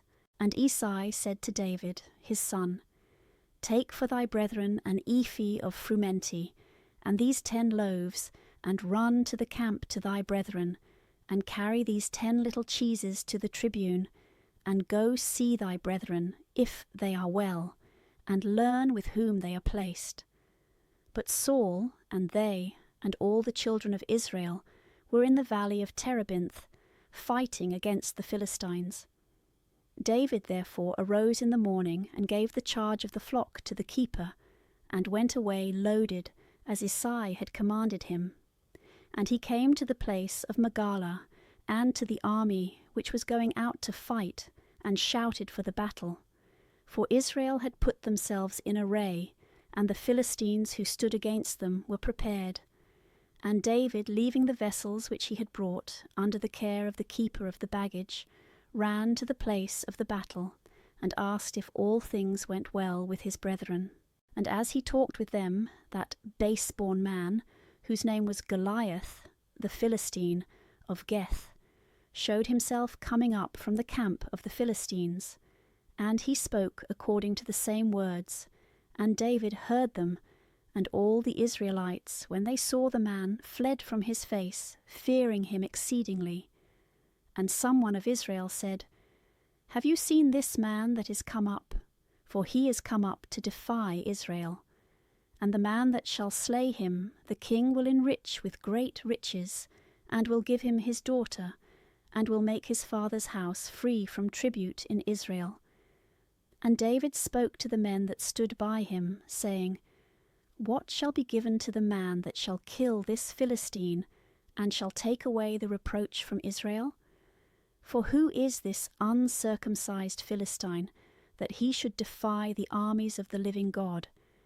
And the people answered him the same words, saying, These things shall be given to the man that shall slay him. Now when Eliab his eldest brother heard this, when he was speaking with others, he was angry with David, and said, Why camest thou hither? And why didst thou leave those few sheep in the desert? I know thy pride, and the wickedness of thy heart, that thou art come down to see the battle. And David said, What have I done? Is there not cause to speak? And he turned a little aside from him to another, and said the same word. And the people answered him as before. And the words which David spoke were heard, and were rehearsed before Saul. And when he was brought to Saul, he said to him, Let not any man's heart be dismayed in him. I thy servant will go, and will fight against the Philistine. And Saul said to David, Thou art not able to withstand this Philistine, nor to fight against him, for thou art but a boy, but he is a warrior from his youth. And David said to Saul, Thy servant kept his father's sheep, and there came a lion, or a bear, and took a ram out of the midst of the flock. And I pursued after them, and struck them, and delivered it out of their mouth. And they rose up against me, and I caught them by the throat, and I strangled, and killed them. For I thy servant have killed both a lion and a bear, and this uncircumcised Philistine shall be also as one of them. I will go now, and take away the reproach of the people.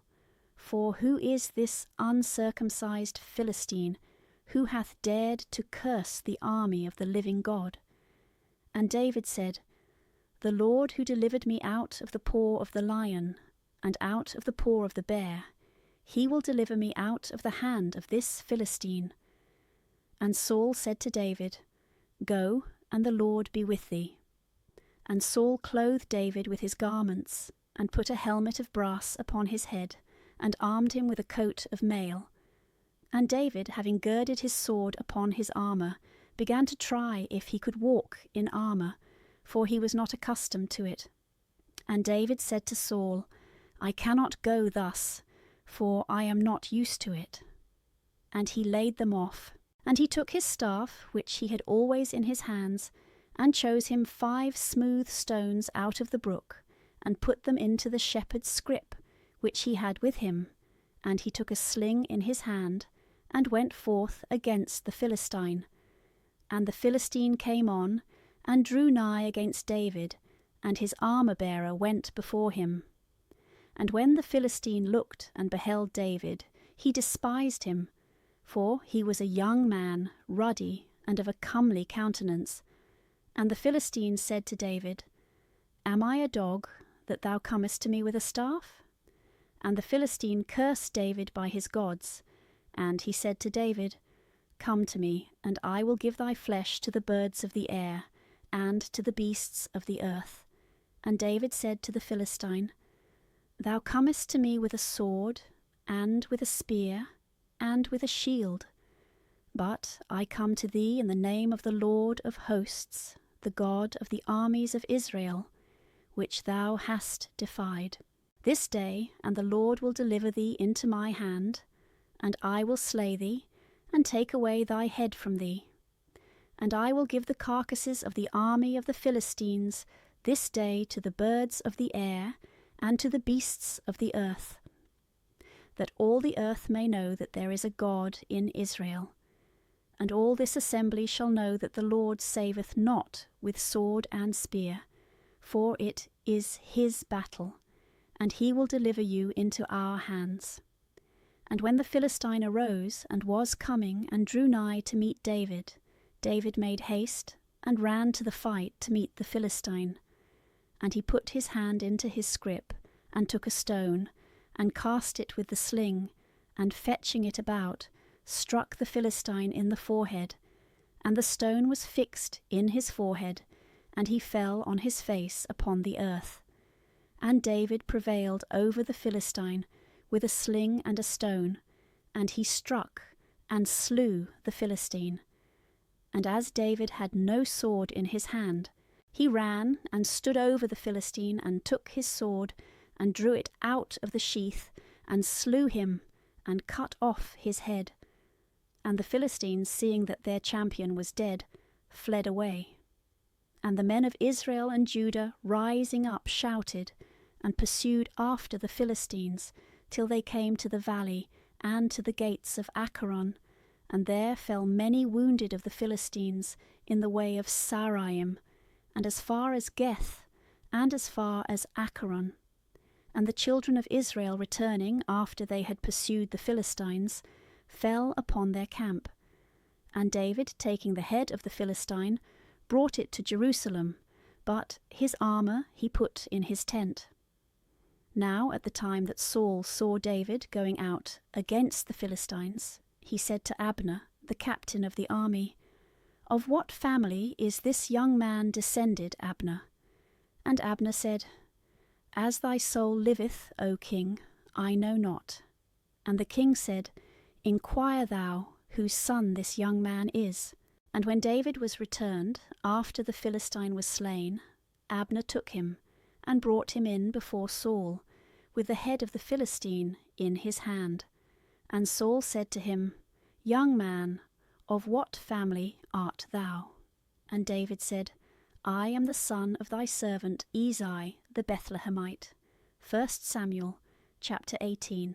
And it came to pass, when he had made an end of speaking to Saul, the soul of Jonathan was knit with the soul of David, and Jonathan loved him as his own soul. And Saul took him that day, and would not let him return to his father's house. And David and Jonathan made a covenant, for he loved him as his own soul. And Jonathan stripped himself of the coat with which he was clothed, and gave it to David, and the rest of his garments, even to his sword, and to his bow, and to his girdle.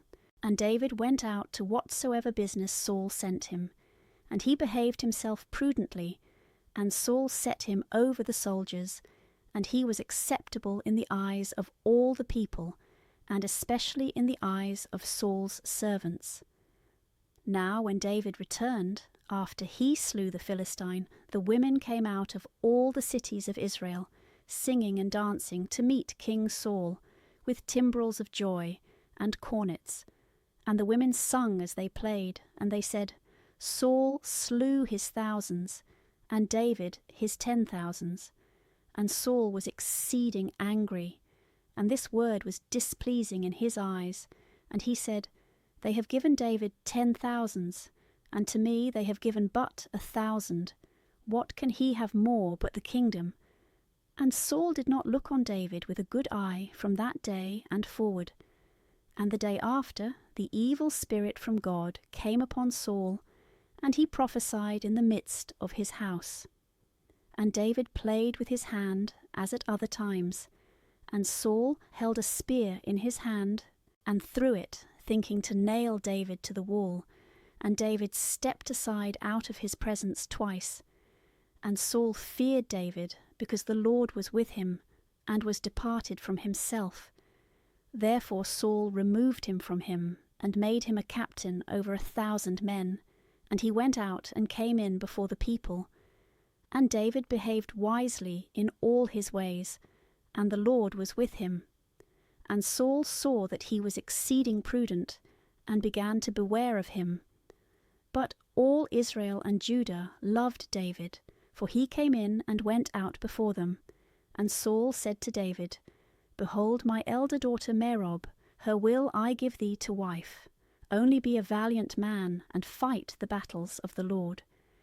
Now Saul said within himself, Let not my hand be upon him, but let the hands of the Philistines be upon him. And David said to Saul, Who am I, or what is my life, or my father's family in Israel, that I should be son-in-law of the king? And it came to pass at the time when Merob, the daughter of Saul, should have been given to David, that she was given to Hadriel the Molathite to wife. But Michal, the other daughter of Saul, loved David, and it was told Saul, and it pleased him. And Saul said, I will give her to him, that she may be a stumbling block to him, and that the hand of the Philistines may be upon him. And Saul said to David, In 2 things thou shalt be my son-in-law this day. And Saul commanded his servants to speak to David privately, saying, Behold, thou pleasest the king, and all his servants love thee. Now, therefore, be the king's son-in-law. And the servants of Saul spoke all these words in the ears of David.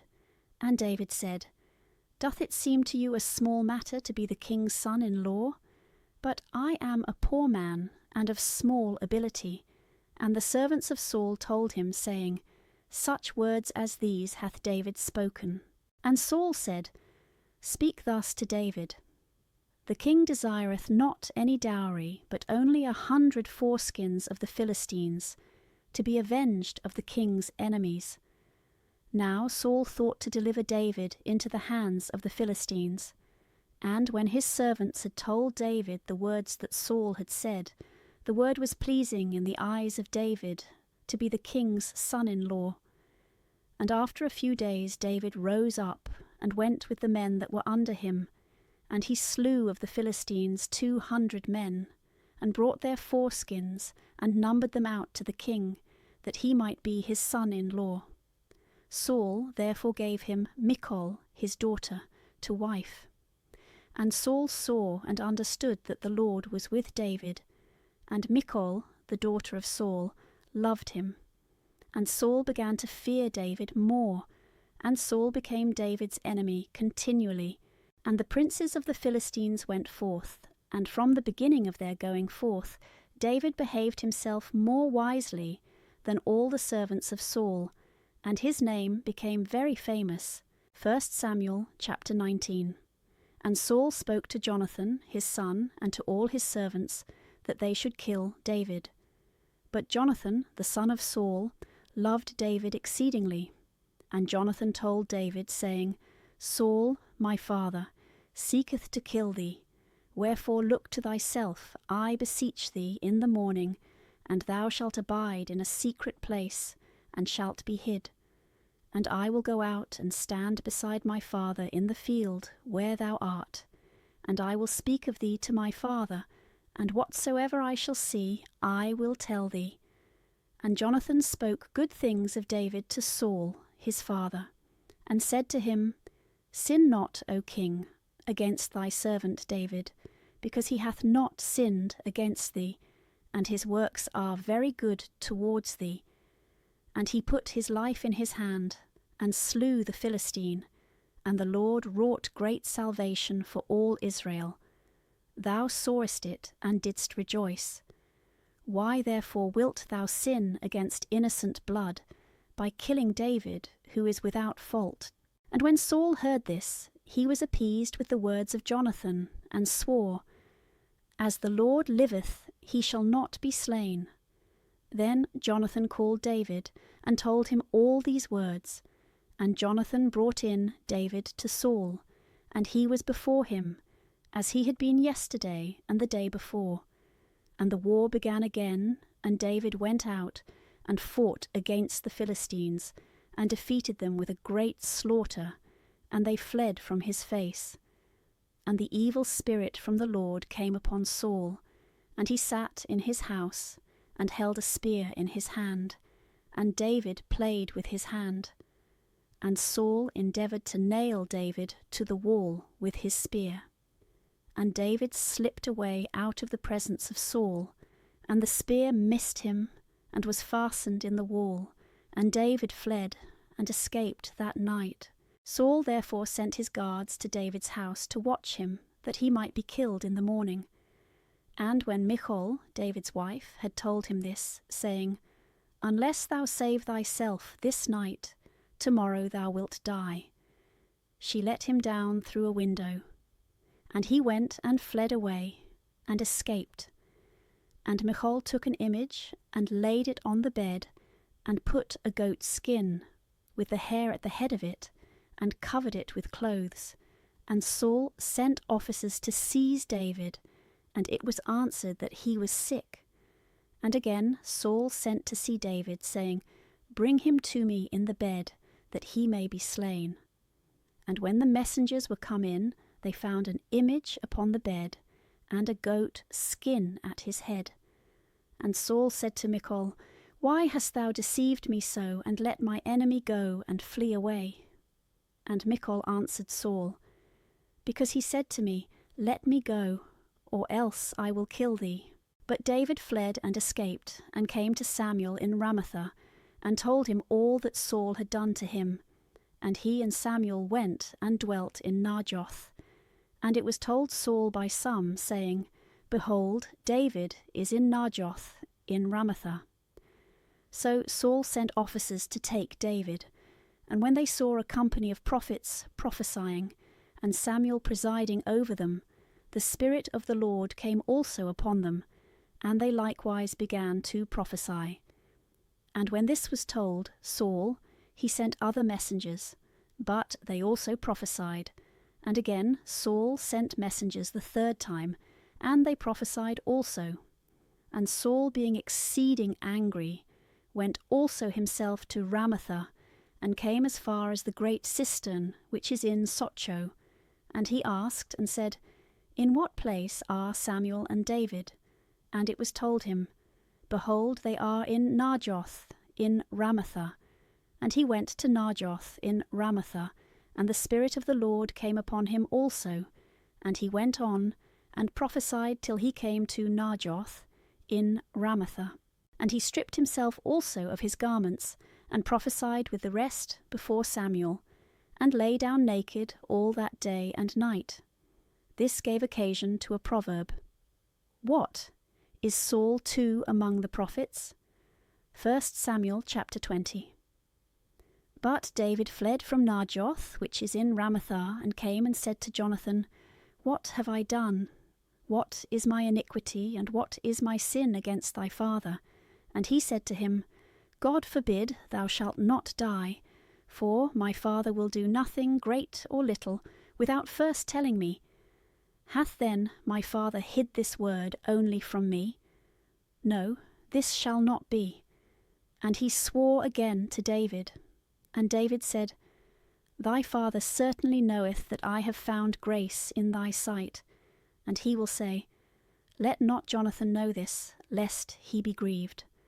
But truly as the Lord liveth, and thy soul liveth, there is but one step, as I may say, between me and death.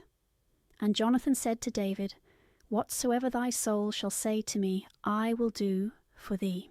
And David said to Jonathan, Behold, tomorrow is the new moon, and I, according to custom, am wont to sit beside the king to eat.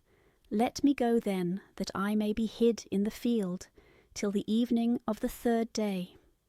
If thy father look and inquire for me, thou shalt answer him. David asked me that he might run to Bethlehem, his own city, because there are solemn sacrifices there for all of his tribe.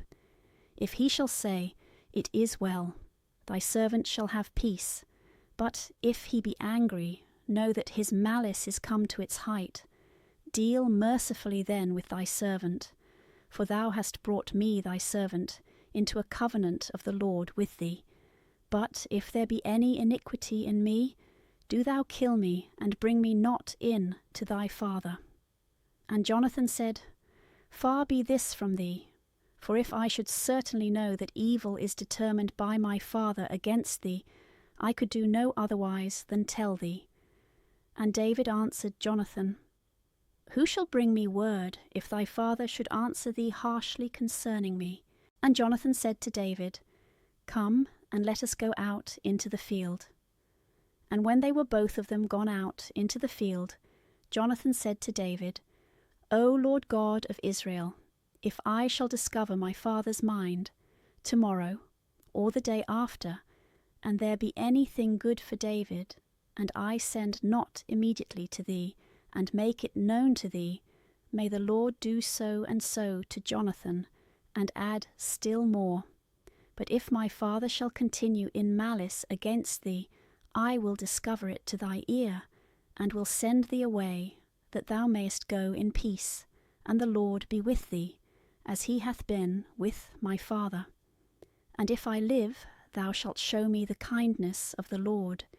But if I die, thou shalt not take away thy kindness from my house for ever, when the Lord shall have rooted out the enemies of David, every one of them from the earth. May he take away Jonathan from his house, and may the Lord require it at the hands of David's enemies. Jonathan therefore made a covenant with the house of David, and the Lord required it at the hands of David's enemies.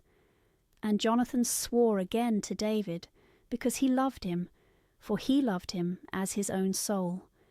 And Jonathan said to him, Tomorrow is the new moon, and thou wilt be missed, for thy seat will be empty till after tomorrow. So thou shalt go down quickly and come to the place where thou must be hid, on the day when it is lawful to work, and thou shalt remain beside the stone, which is called Ezel. And I will shoot 3 arrows near it, and will shoot as if I were exercising myself at a mark. And I will send a boy, saying to him, Go and fetch me the arrows. If I shall say to the boy, Behold, the arrows are on this side of thee, take them up, come thou to me, because there is peace to thee, and there is no evil, as the Lord liveth.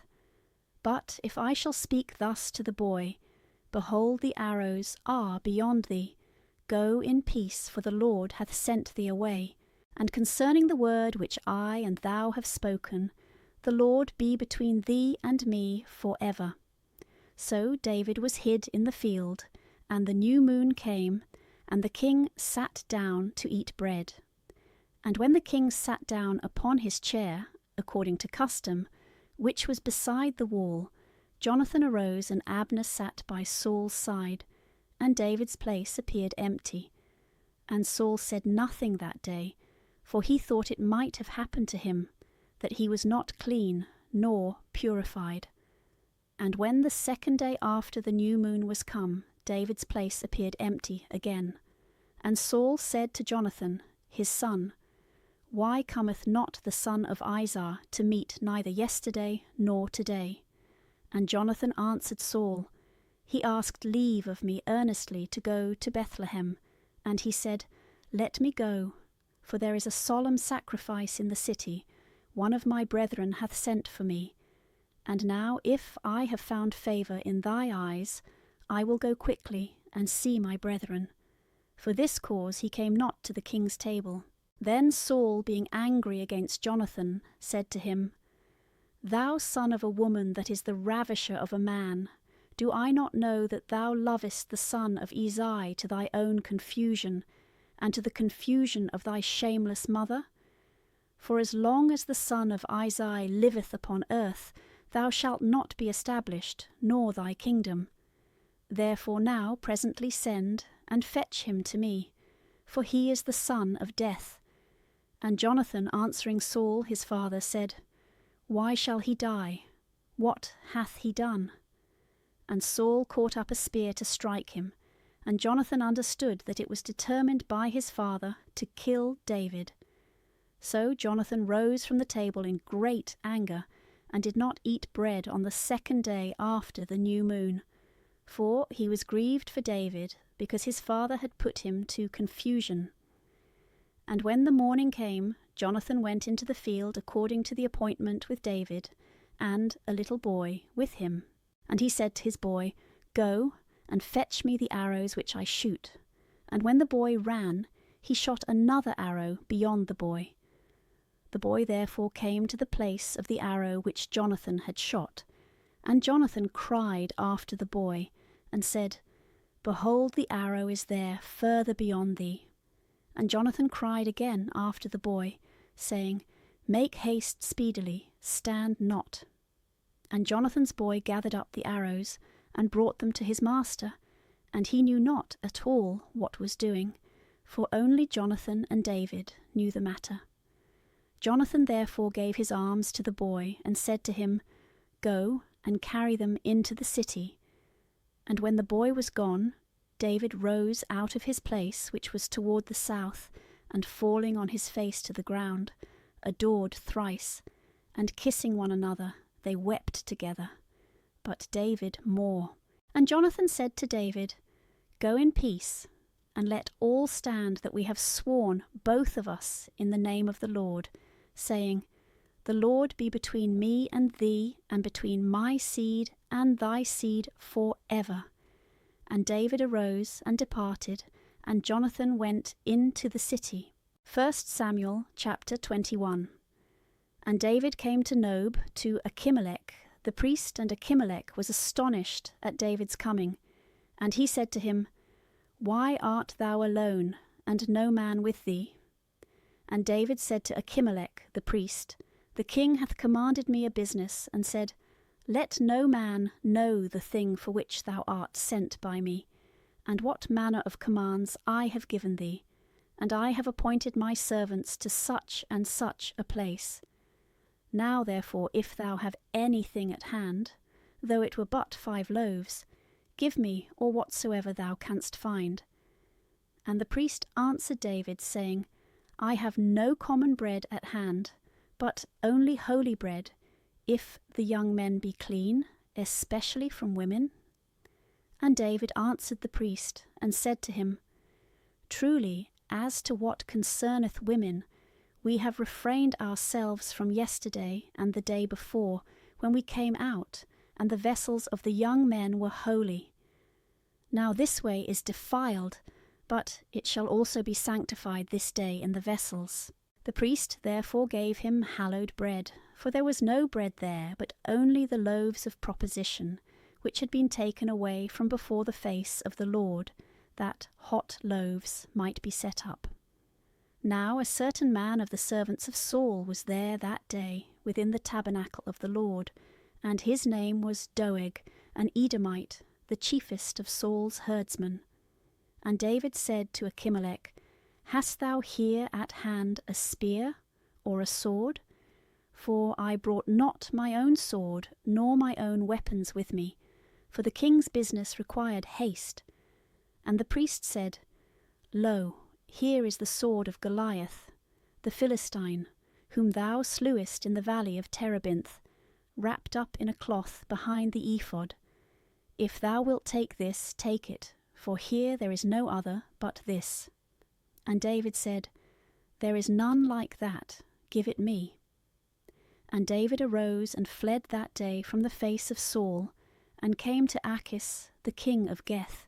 And the servants of Achish, when they saw David, said to him, Is not this David, the king of the land?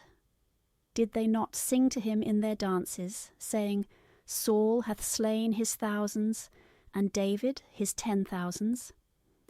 But David laid up these words in his heart, and was exceedingly afraid at the face of Achish, the king of Geth. And he changed his countenance before them, and slipped down between their hands. And he stumbled against the doors of the gate, and his spittle ran down upon his beard. And Achish said to his servants, You saw the man was mad. Why have you brought him to me? Have we need of mad men, that you have brought in this fellow, to play the madman in my presence? Shall this fellow come into my house? 1 Samuel chapter 22. David therefore went from thence, and fled to the cave of Adullam. And when his brethren and all his father's house had heard of it, they went down to him thither. And all that were in distress, and oppressed with debt, and under affliction of mind, gathered themselves unto him, and he became their prince, and there were with him about 400 men. And David departed from thence into Maspha of Moab. And he said to the king of Moab, Let my father and my mother tarry with you, I beseech thee, till I know what God will do for me. And he left them under the eyes of the king of Moab, and they abode with him all the days that David was in the hold. And Gad the prophet said to David, Abide not in the hold, depart, and go into the land of Judah. And David departed, and came into the forest of Haret. And Saul heard that David was seen, and the men that were with him. Now whilst Saul abode in Gabaa, and was in the wood, which is by Ramah, having his spear in his hand, and all his servants were standing about him, he said to his servants that stood about him, Hear me now, ye sons of Gemini. Will the son of Isai give every one of you fields and vineyards, and make you all tribunes and centurions, that all of you have conspired against me, and there is no one to inform me, especially when even my son hath entered into league with the son of Isai? There is not one of you that pitieth my case, nor that giveth me any information, because my son hath raised up my servant against me, plotting against me to this day. And Doeg the Edomite, who stood by, and was the chief among the servants of Saul, answering said, I saw the son of Isai in Nob with Achimelech, the son of Achitob, the priest. And he consulted the Lord for him, and gave him victuals, and gave him the sword of Goliath, the Philistine. Then the king sent to call for Achimelech, the priest, the son of Achitob, and all his father's house, the priests that were in Nob, and they came all of them to the king. And Saul said to Achimelech, Hear, thou son of Achitob. He answered, Here I am, my lord. And Saul said to him, Why have you conspired against me, thou and the son of Isai? And thou hast given him bread and a sword, and hast consulted the Lord for him, that he should rise up against me, continuing a traitor to this day. And Achimelech answering the king said, And who amongst all thy servants is so faithful as David, who is the king's son-in-law, and goeth forth at thy bidding, and is honourable in thy house? Did I begin today to consult the Lord for him? Far be this from me. Let not the king suspect such a thing against his servant, or any one in all my father's house. For thy servant knew nothing of this matter, either little or great. And the king said, Dying thou shalt die, Achimelech, thou and all thy father's house. And the king said to the messengers that stood about him, Turn and kill the priests of the Lord, for their hand is with David, because they knew that he was fled, and they told it not to me. And the king's servants would not put forth their hands against the priests of the Lord. And the king said to Doeg, Turn thou, and fall upon the priests. And Doeg the Edomite turned, and fell upon the priests, and slew in that day 85 men that wore the linen ephod. And Nob, the city of the priests, he smote with the edge of the sword, both men and women, children and sucklings, and ox and ass and sheep, with the edge of the sword. But one of the sons of Achimelech, the son of Achitob, whose name was Abiathar, escaped and fled to David, and told him that Saul had slain the priests of the Lord. And David said to Abiathar, I knew that day when Doeg the Edomite was there, that without doubt he would tell Saul, I have been the occasion of the death of all the souls of thy father's house. Abide thou with me, fear not, for he that seeketh my life seeketh thy life also, and with me thou shalt be saved. 1 Samuel chapter 23. And they told David, saying, Behold, the Philistines fight against Selah, and they rob the barns. Therefore David consulted the Lord, saying, Shall I go and smite these Philistines? And the Lord said to David, Go, and thou shalt smite the Philistines, and shalt save Selah. And the men that were with David said to him, Behold, we are in fear here in Judea. How much more if we go to Selah against the bands of the Philistines? Therefore David consulted the Lord again, and he answered and said to him, Arise and go to Selah, for I will deliver the Philistines into thy hand. David therefore and his men went to Selah, and fought against the Philistines, and brought away their cattle, and made a great slaughter of them. And David saved the inhabitants of Selah. Now at that time, when Abiathar the son of Achimelech fled to David, to Selah, he came down, having an ephod with him. And it was told Saul that David was come to Selah. And Saul said, The Lord hath delivered him into my hands, and he is shut up, being come into a city that hath gates and bars. And Saul commanded all the people to go down to fight against Selah, and to besiege David and his men. Now when David understood that Saul secretly prepared evil against him, he said to Abiathar the priest, Bring hither the ephod. And David said, O Lord God of Israel, thy servant hath heard a report, that Saul designeth to come to Selah, to destroy the city for my sake. Will the men of Selah deliver me into his hands? And will Saul come down, as thy servant hath heard? O Lord God of Israel, tell thy servant. And the Lord said, He will come down. And David said, Will the men of Selah deliver me and my men into the hands of Saul? And the Lord said, They will deliver thee up. Then David and his men, who were about 600, arose, and departing from Selah, wandered up and down, uncertain where they should stay. And it was told Saul that David was fled from Selah, and had escaped, wherefore he forbore to go out. But David abode in the desert in strongholds, and he remained in a mountain of the desert of Ziph, in a woody hill. And Saul sought him always, but the Lord delivered him not into his hands. And David saw that Saul was come out to seek his life. And David was in the desert of Ziph, in a wood. And Jonathan the son of Saul arose, and went to David into the wood, and strengthened his hands in God. And he said to him, Fear not, for the hand of my father Saul shall not find thee, and thou shalt reign over Israel, and I shall be next to thee. Yea, and my father knoweth this. And they two made a covenant before the Lord, and David abode in the wood, but Jonathan returned to his house.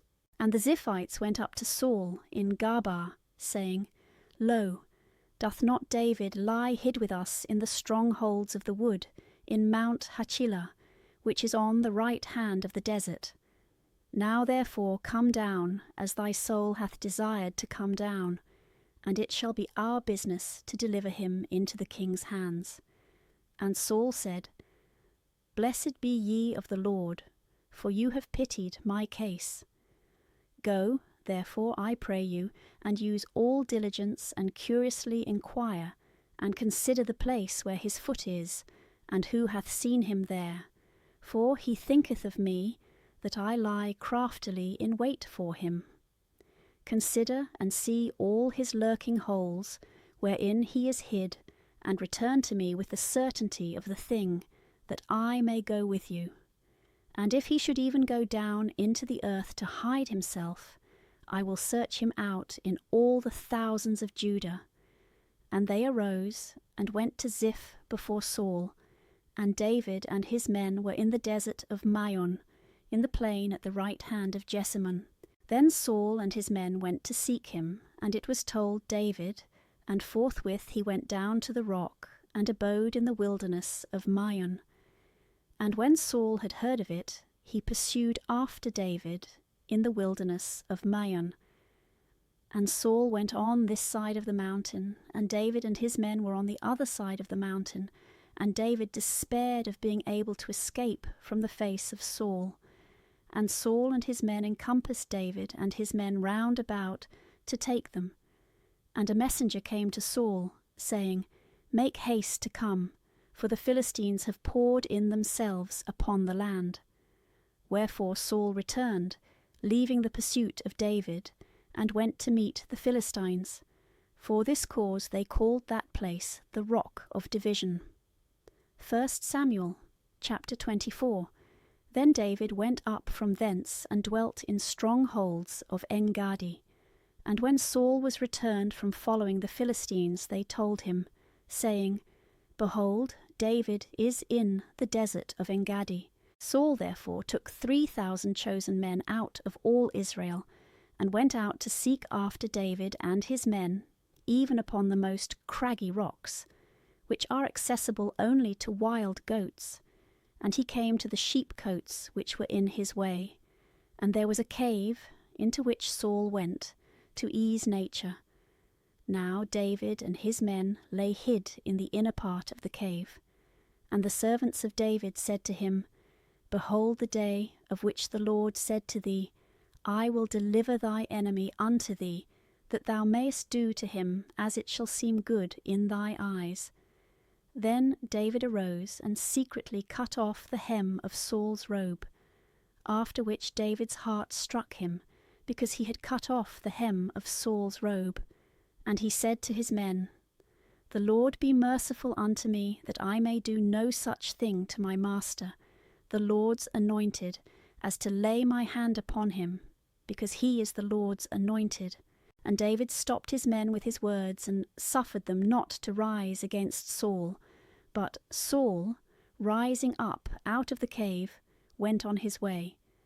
And David also rose up after him, and going out of the cave, cried after Saul, saying, My lord the king. And Saul looked behind him, and David, bowing himself down to the ground, worshipped, and said to Saul, Why dost thou hear the words of men that say, David seeketh thy hurt?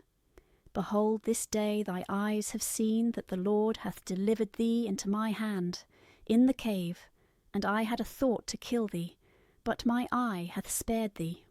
For I said, I will not put out my hand against my Lord, because he is the Lord's anointed. Moreover, see and know, O my father, the hem of thy robe in my hand, that when I cut off the hem of thy robe, I would not put out my hand against thee. Reflect and see that there is no evil in my hand, nor iniquity, neither have I sinned against thee, but thou liest in wait for my life, to take it away. The Lord judge between me and thee, and the Lord revenge me of thee, but my hand shall not be upon thee. As also it is said in the old proverb, From the wicked shall wickedness come forth, Therefore my hand shall not be upon thee. After whom dost thou come out, O King of Israel? After whom dost thou pursue? After a dead dog, after a flea? Be the Lord judge, and judge between me and thee, and see and judge my cause, and deliver me out of thy hand. And when David had made an end of speaking these words to Saul, Saul said, Is this thy voice, my son David? And Saul lifted up his voice and wept, and he said to David, Thou art more just than I, for thou hast done good to me, and I have rewarded thee with evil, and thou hast showed this day what good things thou hast done to me, how the Lord delivered me into thy hand, and thou hast not killed me. For who, when he hath found his enemy, will let him go well away? But the Lord reward thee for this good turn, for what thou hast done to me this day. And now, as I know that thou shalt surely be king, and have the kingdom of Israel in thy hand, swear to me by the Lord that thou wilt not destroy my seed after me, nor take away my name from the house of my father. And David swore to Saul. So Saul went home, and David and his men went up into safer places. 1 Samuel chapter 25. And Samuel died, and all Israel was gathered together, and they mourned for him, and buried him in his house in Ramathah. And David rose and went down into the wilderness of Pharan. Now there was a certain man in the wilderness of Maon, and his possessions were in Carmel, and the man was very great. And he had 3,000 sheep, and 1,000 goats. And it happened that he was shearing his sheep in Carmel. Now the name of the man was Nabal, and the name of his wife was Abigail. And she was a prudent and very comely woman. But her husband was churlish, and very bad, and ill-natured, and he was of the house of Caleb. And when David heard in the wilderness that Nabal was shearing his sheep, he sent 10 young men, and said to them, Go up to Carmel, and go to Nabal, and salute him in my name with peace. And you shall say, Peace be to my brethren, and to thee, and peace to thy house, and peace to all that thou hast. I have heard that thy shepherds that were with us in the desert were shearing. We never molested them, neither was there aught missing to them of the flock at any time. All the while they were with us in Carmel. Ask thy servants, and they will tell thee. Now therefore let thy servants find favour in thy eyes, for we are come in a good day. Whatsoever thy hand shall find, give to thy servants, and to thy son David. And when David's servants came, they spoke to Nabal all these words in David's name, and then held their peace. But Nabal, answering the servants of David, said, Who is David, and what is the son of Isai? Servants are multiplied now days who flee from their masters. Shall I then take my bread, and my water, and the flesh of my cattle, which I have killed for my shearers, and give to men whom I know not whence they are? So the servants of David went back their way, and returning came and told him all the words that he said. Then David said to his young men, Let every man gird on his sword. And they girded on every man his sword, and David also girded on his sword. And there followed David about 400 men, and 200 remained with the baggage. But one of the servants told Abigail, the wife of Nabal, saying, Behold, David sent messengers out of the wilderness to salute our master, and he rejected them. These men were very good to us, and gave us no trouble. Neither did we ever lose anything all the time that we conversed with them in the desert. They were a wall unto us, both by night and day, all the while we were with them keeping the sheep. Wherefore consider and think what thou hast to do. For evil is determined against thy husband, and against thy house, and he is a son of Belial, so that no man can speak to him. Then Abigail made haste, and took 200 loaves, and 2 vessels of wine, and 5 sheep ready dressed, and 5 measures of parched corn, and 100 clusters of raisins, and 200 cakes of dry figs, and laid them upon asses. And she said to her servants, Go before me, behold, I will follow after you. But she told not her husband Nabal. And when she had gotten upon an ass, and was coming down to the foot of the mountain, David and his men came down over against her, and she met them. And David said, Truly in vain have I kept all that belonged to this fellow in the wilderness, and nothing was lost of all that pertained unto him, and he hath returned me evil for good. May God do so, and add more to the foes of David, if I leave of all that belong to him till the morning, any that pisseth against the wall. And when Abigail saw David, she made haste, and lighted off the ass, and fell before David, on her face, and adored upon the ground. And she fell at his feet, and said, Upon me let this iniquity be, my lord. Let thy handmaid speak, I beseech thee, in thy ears, and hear the words of thy servant. Let not my lord the king, I pray thee, regard this naughty man, Nabal, for according to his name he is a fool, and folly is with him. But I, thy handmaid, did not see thy servants, my lord, whom thou sentest. Now therefore, my lord, the Lord liveth, and thy soul liveth, who hath withholden thee from coming to blood, and hath saved thy hand to thee. And now let thy enemies be as Nabal, and all they that seek evil to my lord. Wherefore receive this blessing, which thy handmaid hath brought to thee, my lord, and give it to the young men that follow thee, my lord. Forgive the iniquity of thy handmaid, for the Lord will surely make for my lord a faithful house, because thou, my lord, fightest the battles of the Lord. Let not evil therefore be found in thee all the days of thy life. For if a man at any time shall rise and persecute thee and seek thy life, the soul of my lord shall be kept as in the bundle of the living with the Lord thy God, but the souls of thy enemies shall be whirled as with the violence and whirling of a sling.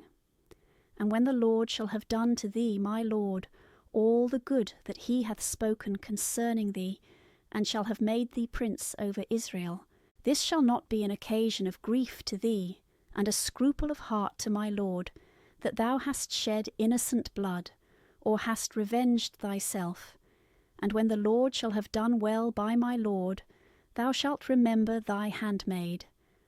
And David said to Abigail, Blessed be the Lord, the God of Israel, who sent thee this day to meet me, and blessed be thy speech, and blessed be thou who hast kept me today from coming to blood, and revenging me with my own hand.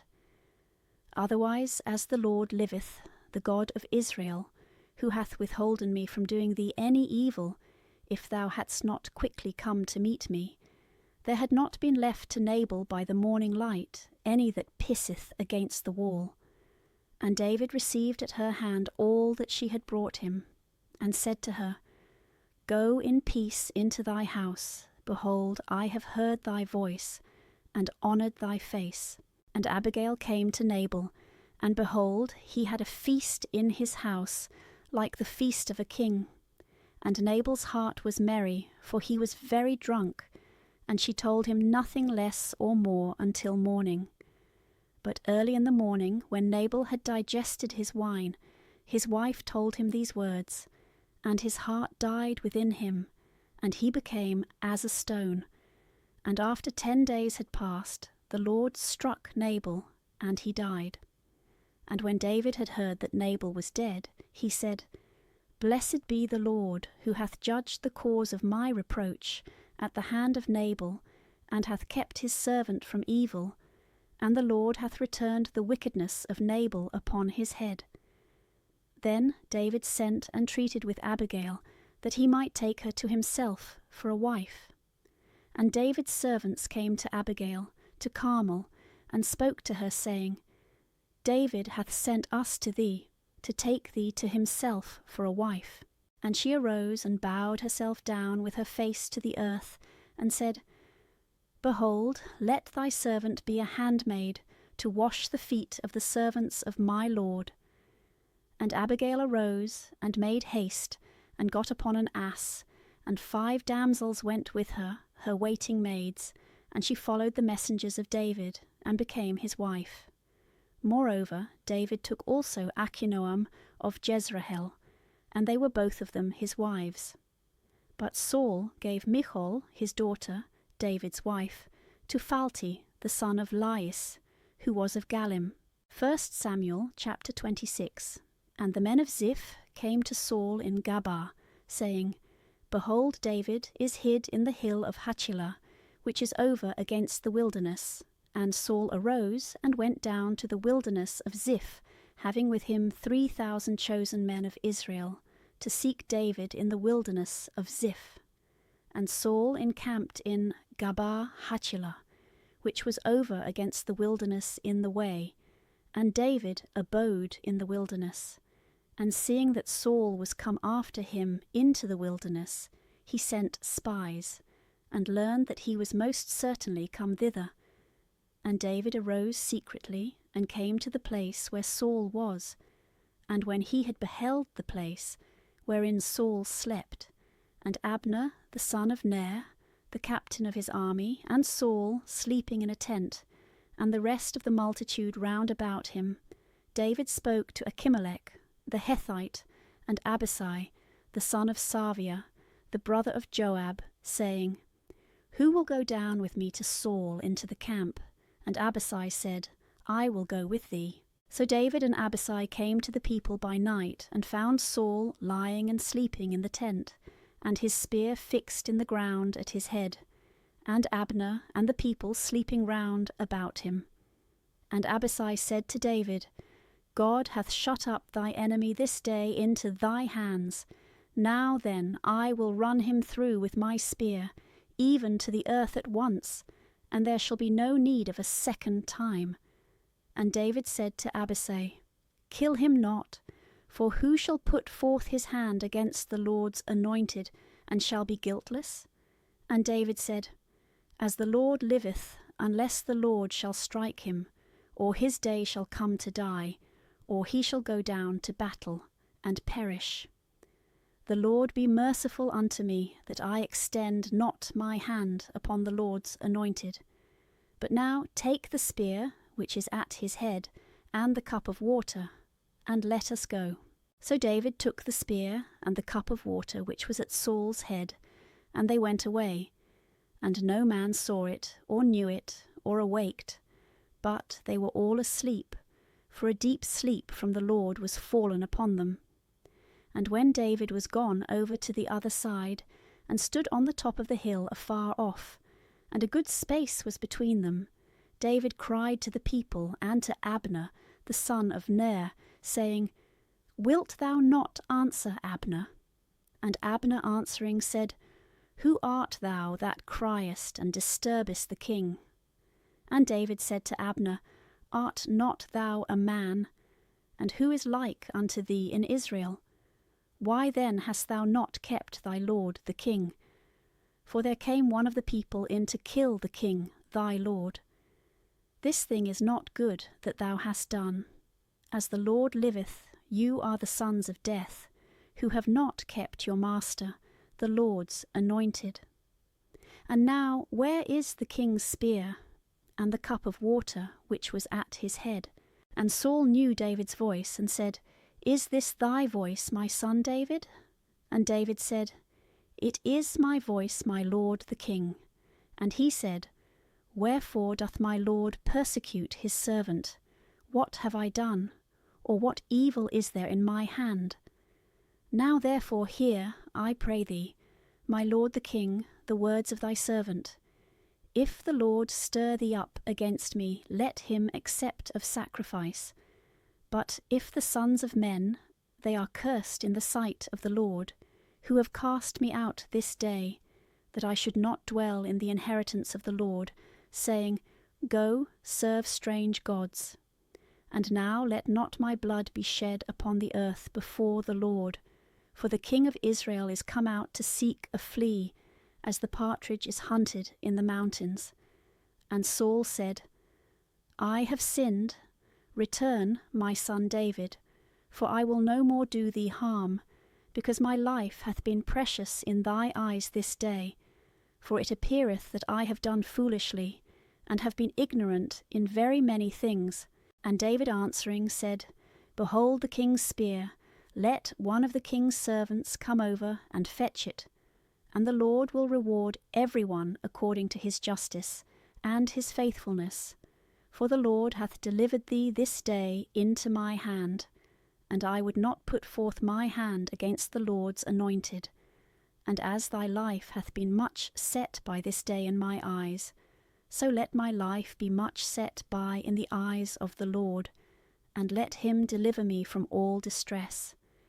Then Saul said to David, Blessed art thou, my son David, and truly doing thou shalt do, and prevailing thou shalt prevail. And David went on his way, and Saul returned to his place. 1 Samuel chapter 27. And David said in his heart, I shall one day or other fall into the hands of Saul. Is it not better for me to flee, and to be saved in the land of the Philistines, that Saul may despair of me, and cease to seek me in all the coasts of Israel? I will flee then out of his hands.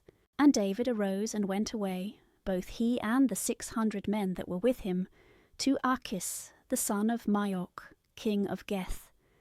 And David dwelt with Achis at Geth, he and his men, every man with his household, and David with his 2 wives, Achinoam, the Jezreelitess, and Abigail, the wife of Nabal of Carmel. And it was told Saul that David was fled to Geth, and he sought no more after him. And David said to Achis, If I have found favour in thy sight, let a place be given me in one of the cities of this country, that I may dwell there. For why should thy servant dwell in the royal city with thee? Then Achis gave him Siklag that day, for which reason Siklag belongeth to the kings of Judah unto this day. And the time that David dwelt in the country of the Philistines was 4 months. And David and his men went up, and pillaged Geshuri, and Gerzi, and the Amalekites, for these were of old the inhabitants of the countries, as men go to Sur, even to the land of Egypt. And David wasted all the land, and left neither man nor woman alive, and took away the sheep, and the oxen, and the asses, and the camels, and the apparel, and returned and came to Achis. And Achis said to him, Whom hast thou gone against today? David answered, Against the south of Judah, and against the south of Jerahmeel, and against the south of Sini. And David saved neither man nor woman, neither brought he any of them to Geth, saying, Lest they should speak against us. So did David, and such was his proceeding all the days that he dwelt in the country of the Philistines. And Achis believed David, saying, He hath done much harm to his people Israel. Therefore he shall be my servant for ever. 1 Samuel chapter 28. And it came to pass in those days that the Philistines gathered together their armies to be prepared for war against Israel. And Achis said to David, Know thou now assuredly that thou shalt go out with me to the war, thou and thy men.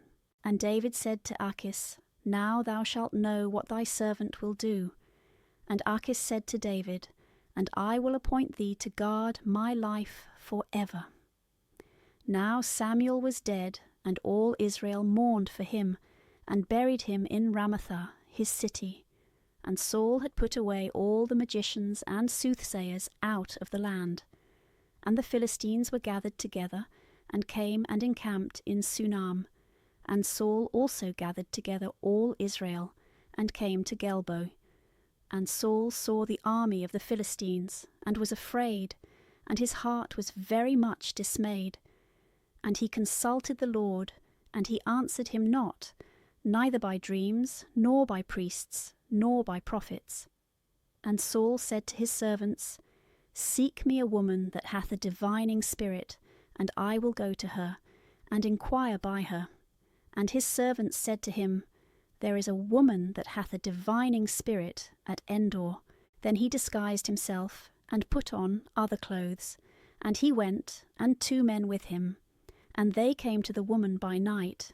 And he said to her, Divine to me by thy divining spirit, and bring me up him whom I shall tell thee.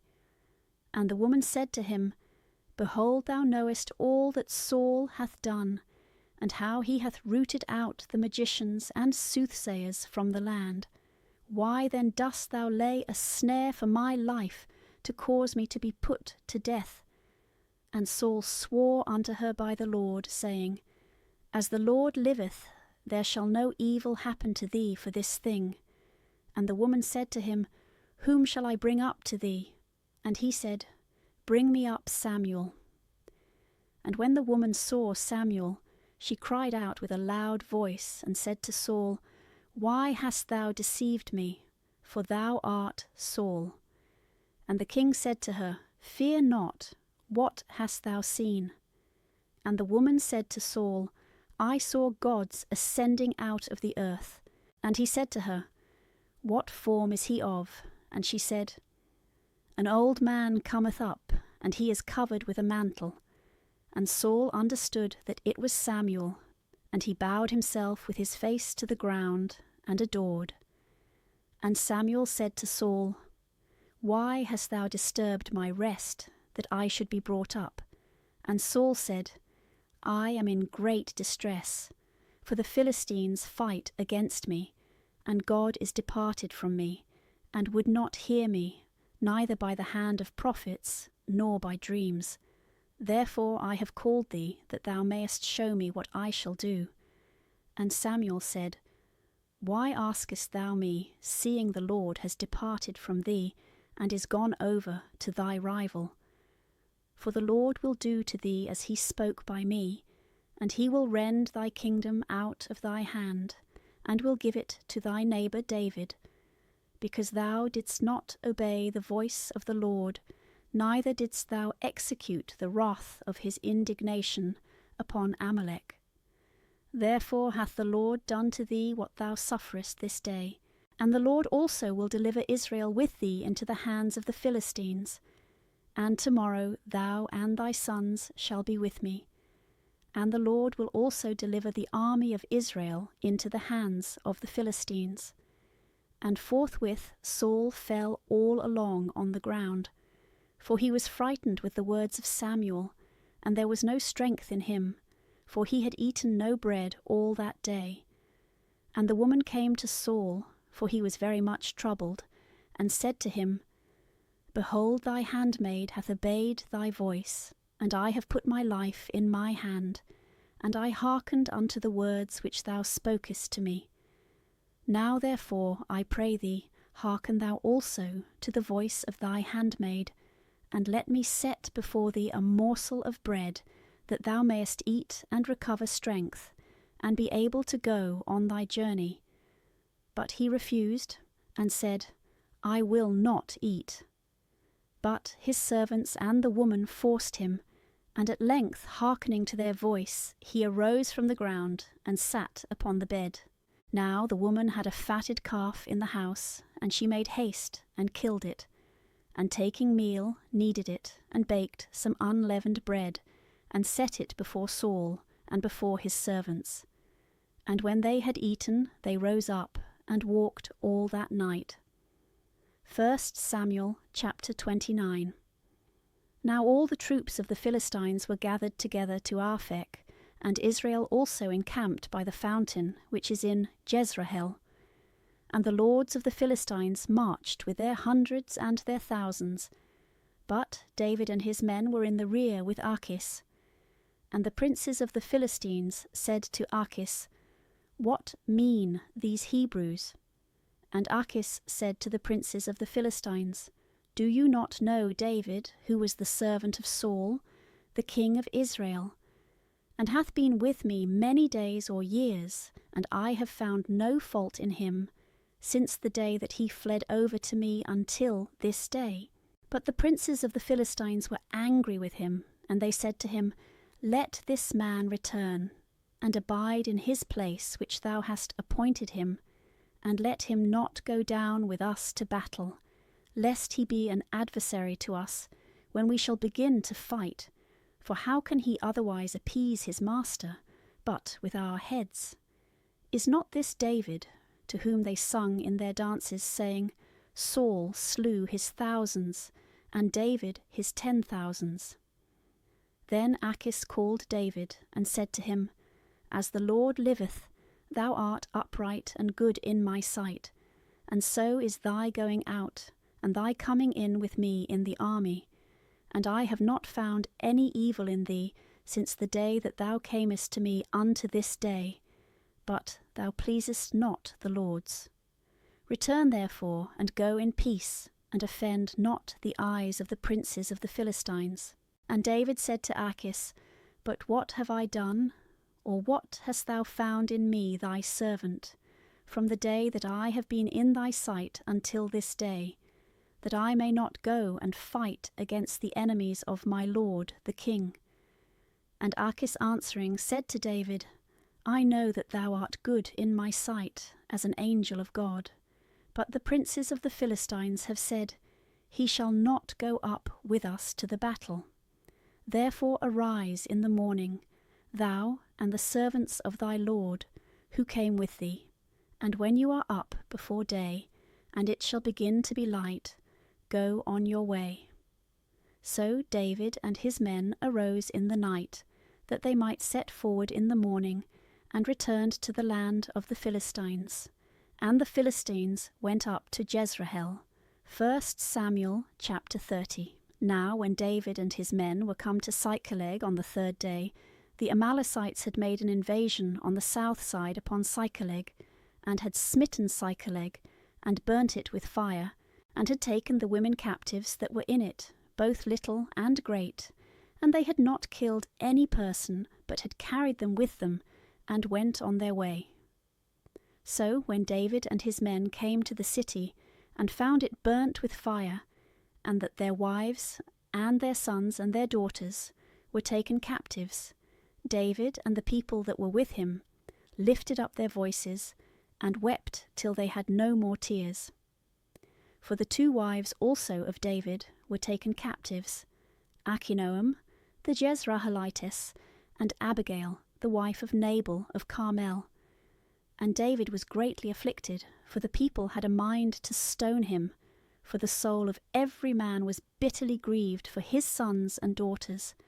But David took courage in the Lord his God. And he said to Abiathar the priest, the son of Achimelech, Bring me hither the ephod. And Abiathar brought the ephod to David. And David consulted the Lord, saying, Shall I pursue after these robbers, and shall I overtake them, or not? And the Lord said to him, Pursue after them, for thou shalt surely overtake them, and recover the prey. So David went, he and the 600 men that were with him, and they came to the torrent Besor. And some, being weary, stayed there. But David pursued, he and 400 men, for 200 stayed, who, being weary, could not go over the torrent Besor. And they found an Egyptian in the field, and brought him to David, and they gave him bread to eat, and water to drink, as also a piece of a cake of figs, and 2 bunches of raisins. And when he had eaten them, his spirit returned, and he was refreshed, for he had not eaten bread nor drunk water 3 days and 3 nights. And David said to him, To whom dost thou belong, or whence dost thou come, and whither art thou going? He said, I am a young man of Egypt, the servant of an Amalekite, and my master left me, because I began to be sick 3 days ago. For we made an invasion on the south side of Kerethi, and upon Judah, and upon the south of Caleb, and we burnt Siklag with fire. And David said to him, Canst thou bring me to this company?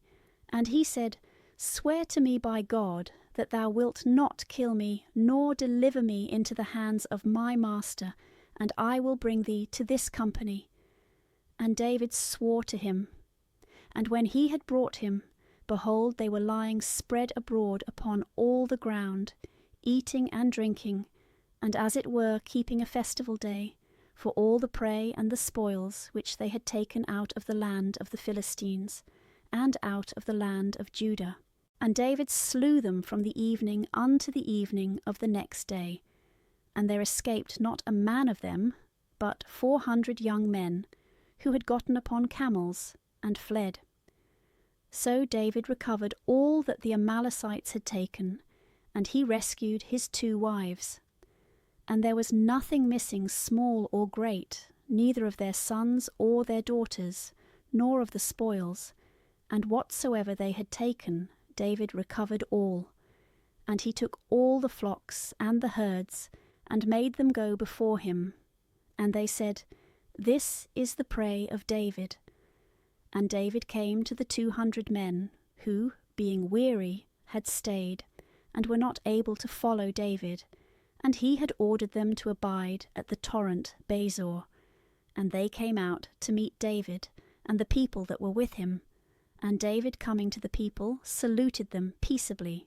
Then all the wicked and unjust men that had gone with David, answering, said, Because they came not with us, we will not give them anything of the prey which we have recovered, but let every man take his wife and his children, and be contented with them, and go his way.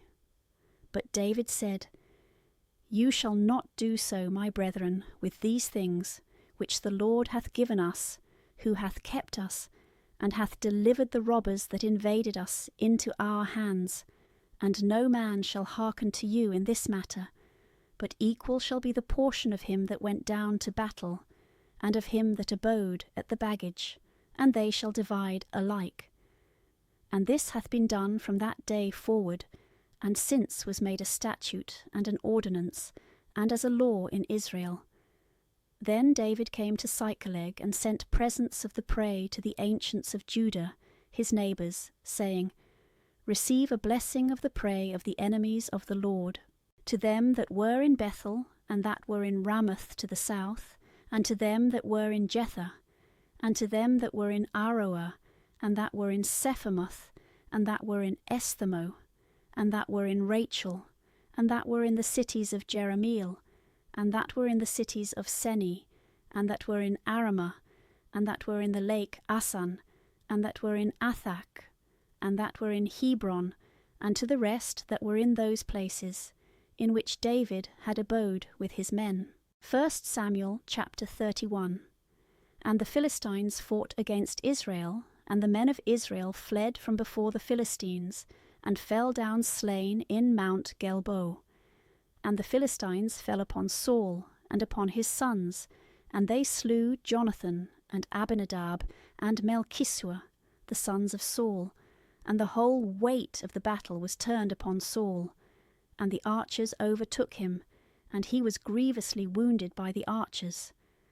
Then Saul said to his armour-bearer, Draw thy sword, and kill me, lest these uncircumcised come, and slay me, and mock at me. And his armour-bearer would not, for he was struck with exceeding great fear. Then Saul took his sword, and fell upon it. And when his armour-bearer saw this, to wit, that Saul was dead, he also fell upon his sword, and died with him. So Saul died, and his 3 sons, and his armour-bearer, and all his men that same day together. And the men of Israel that were beyond the valley, and beyond the Jordan, seeing that the Israelites were fled, and that Saul was dead, and his sons, forsook their cities, and fled, and the Philistines came and dwelt there.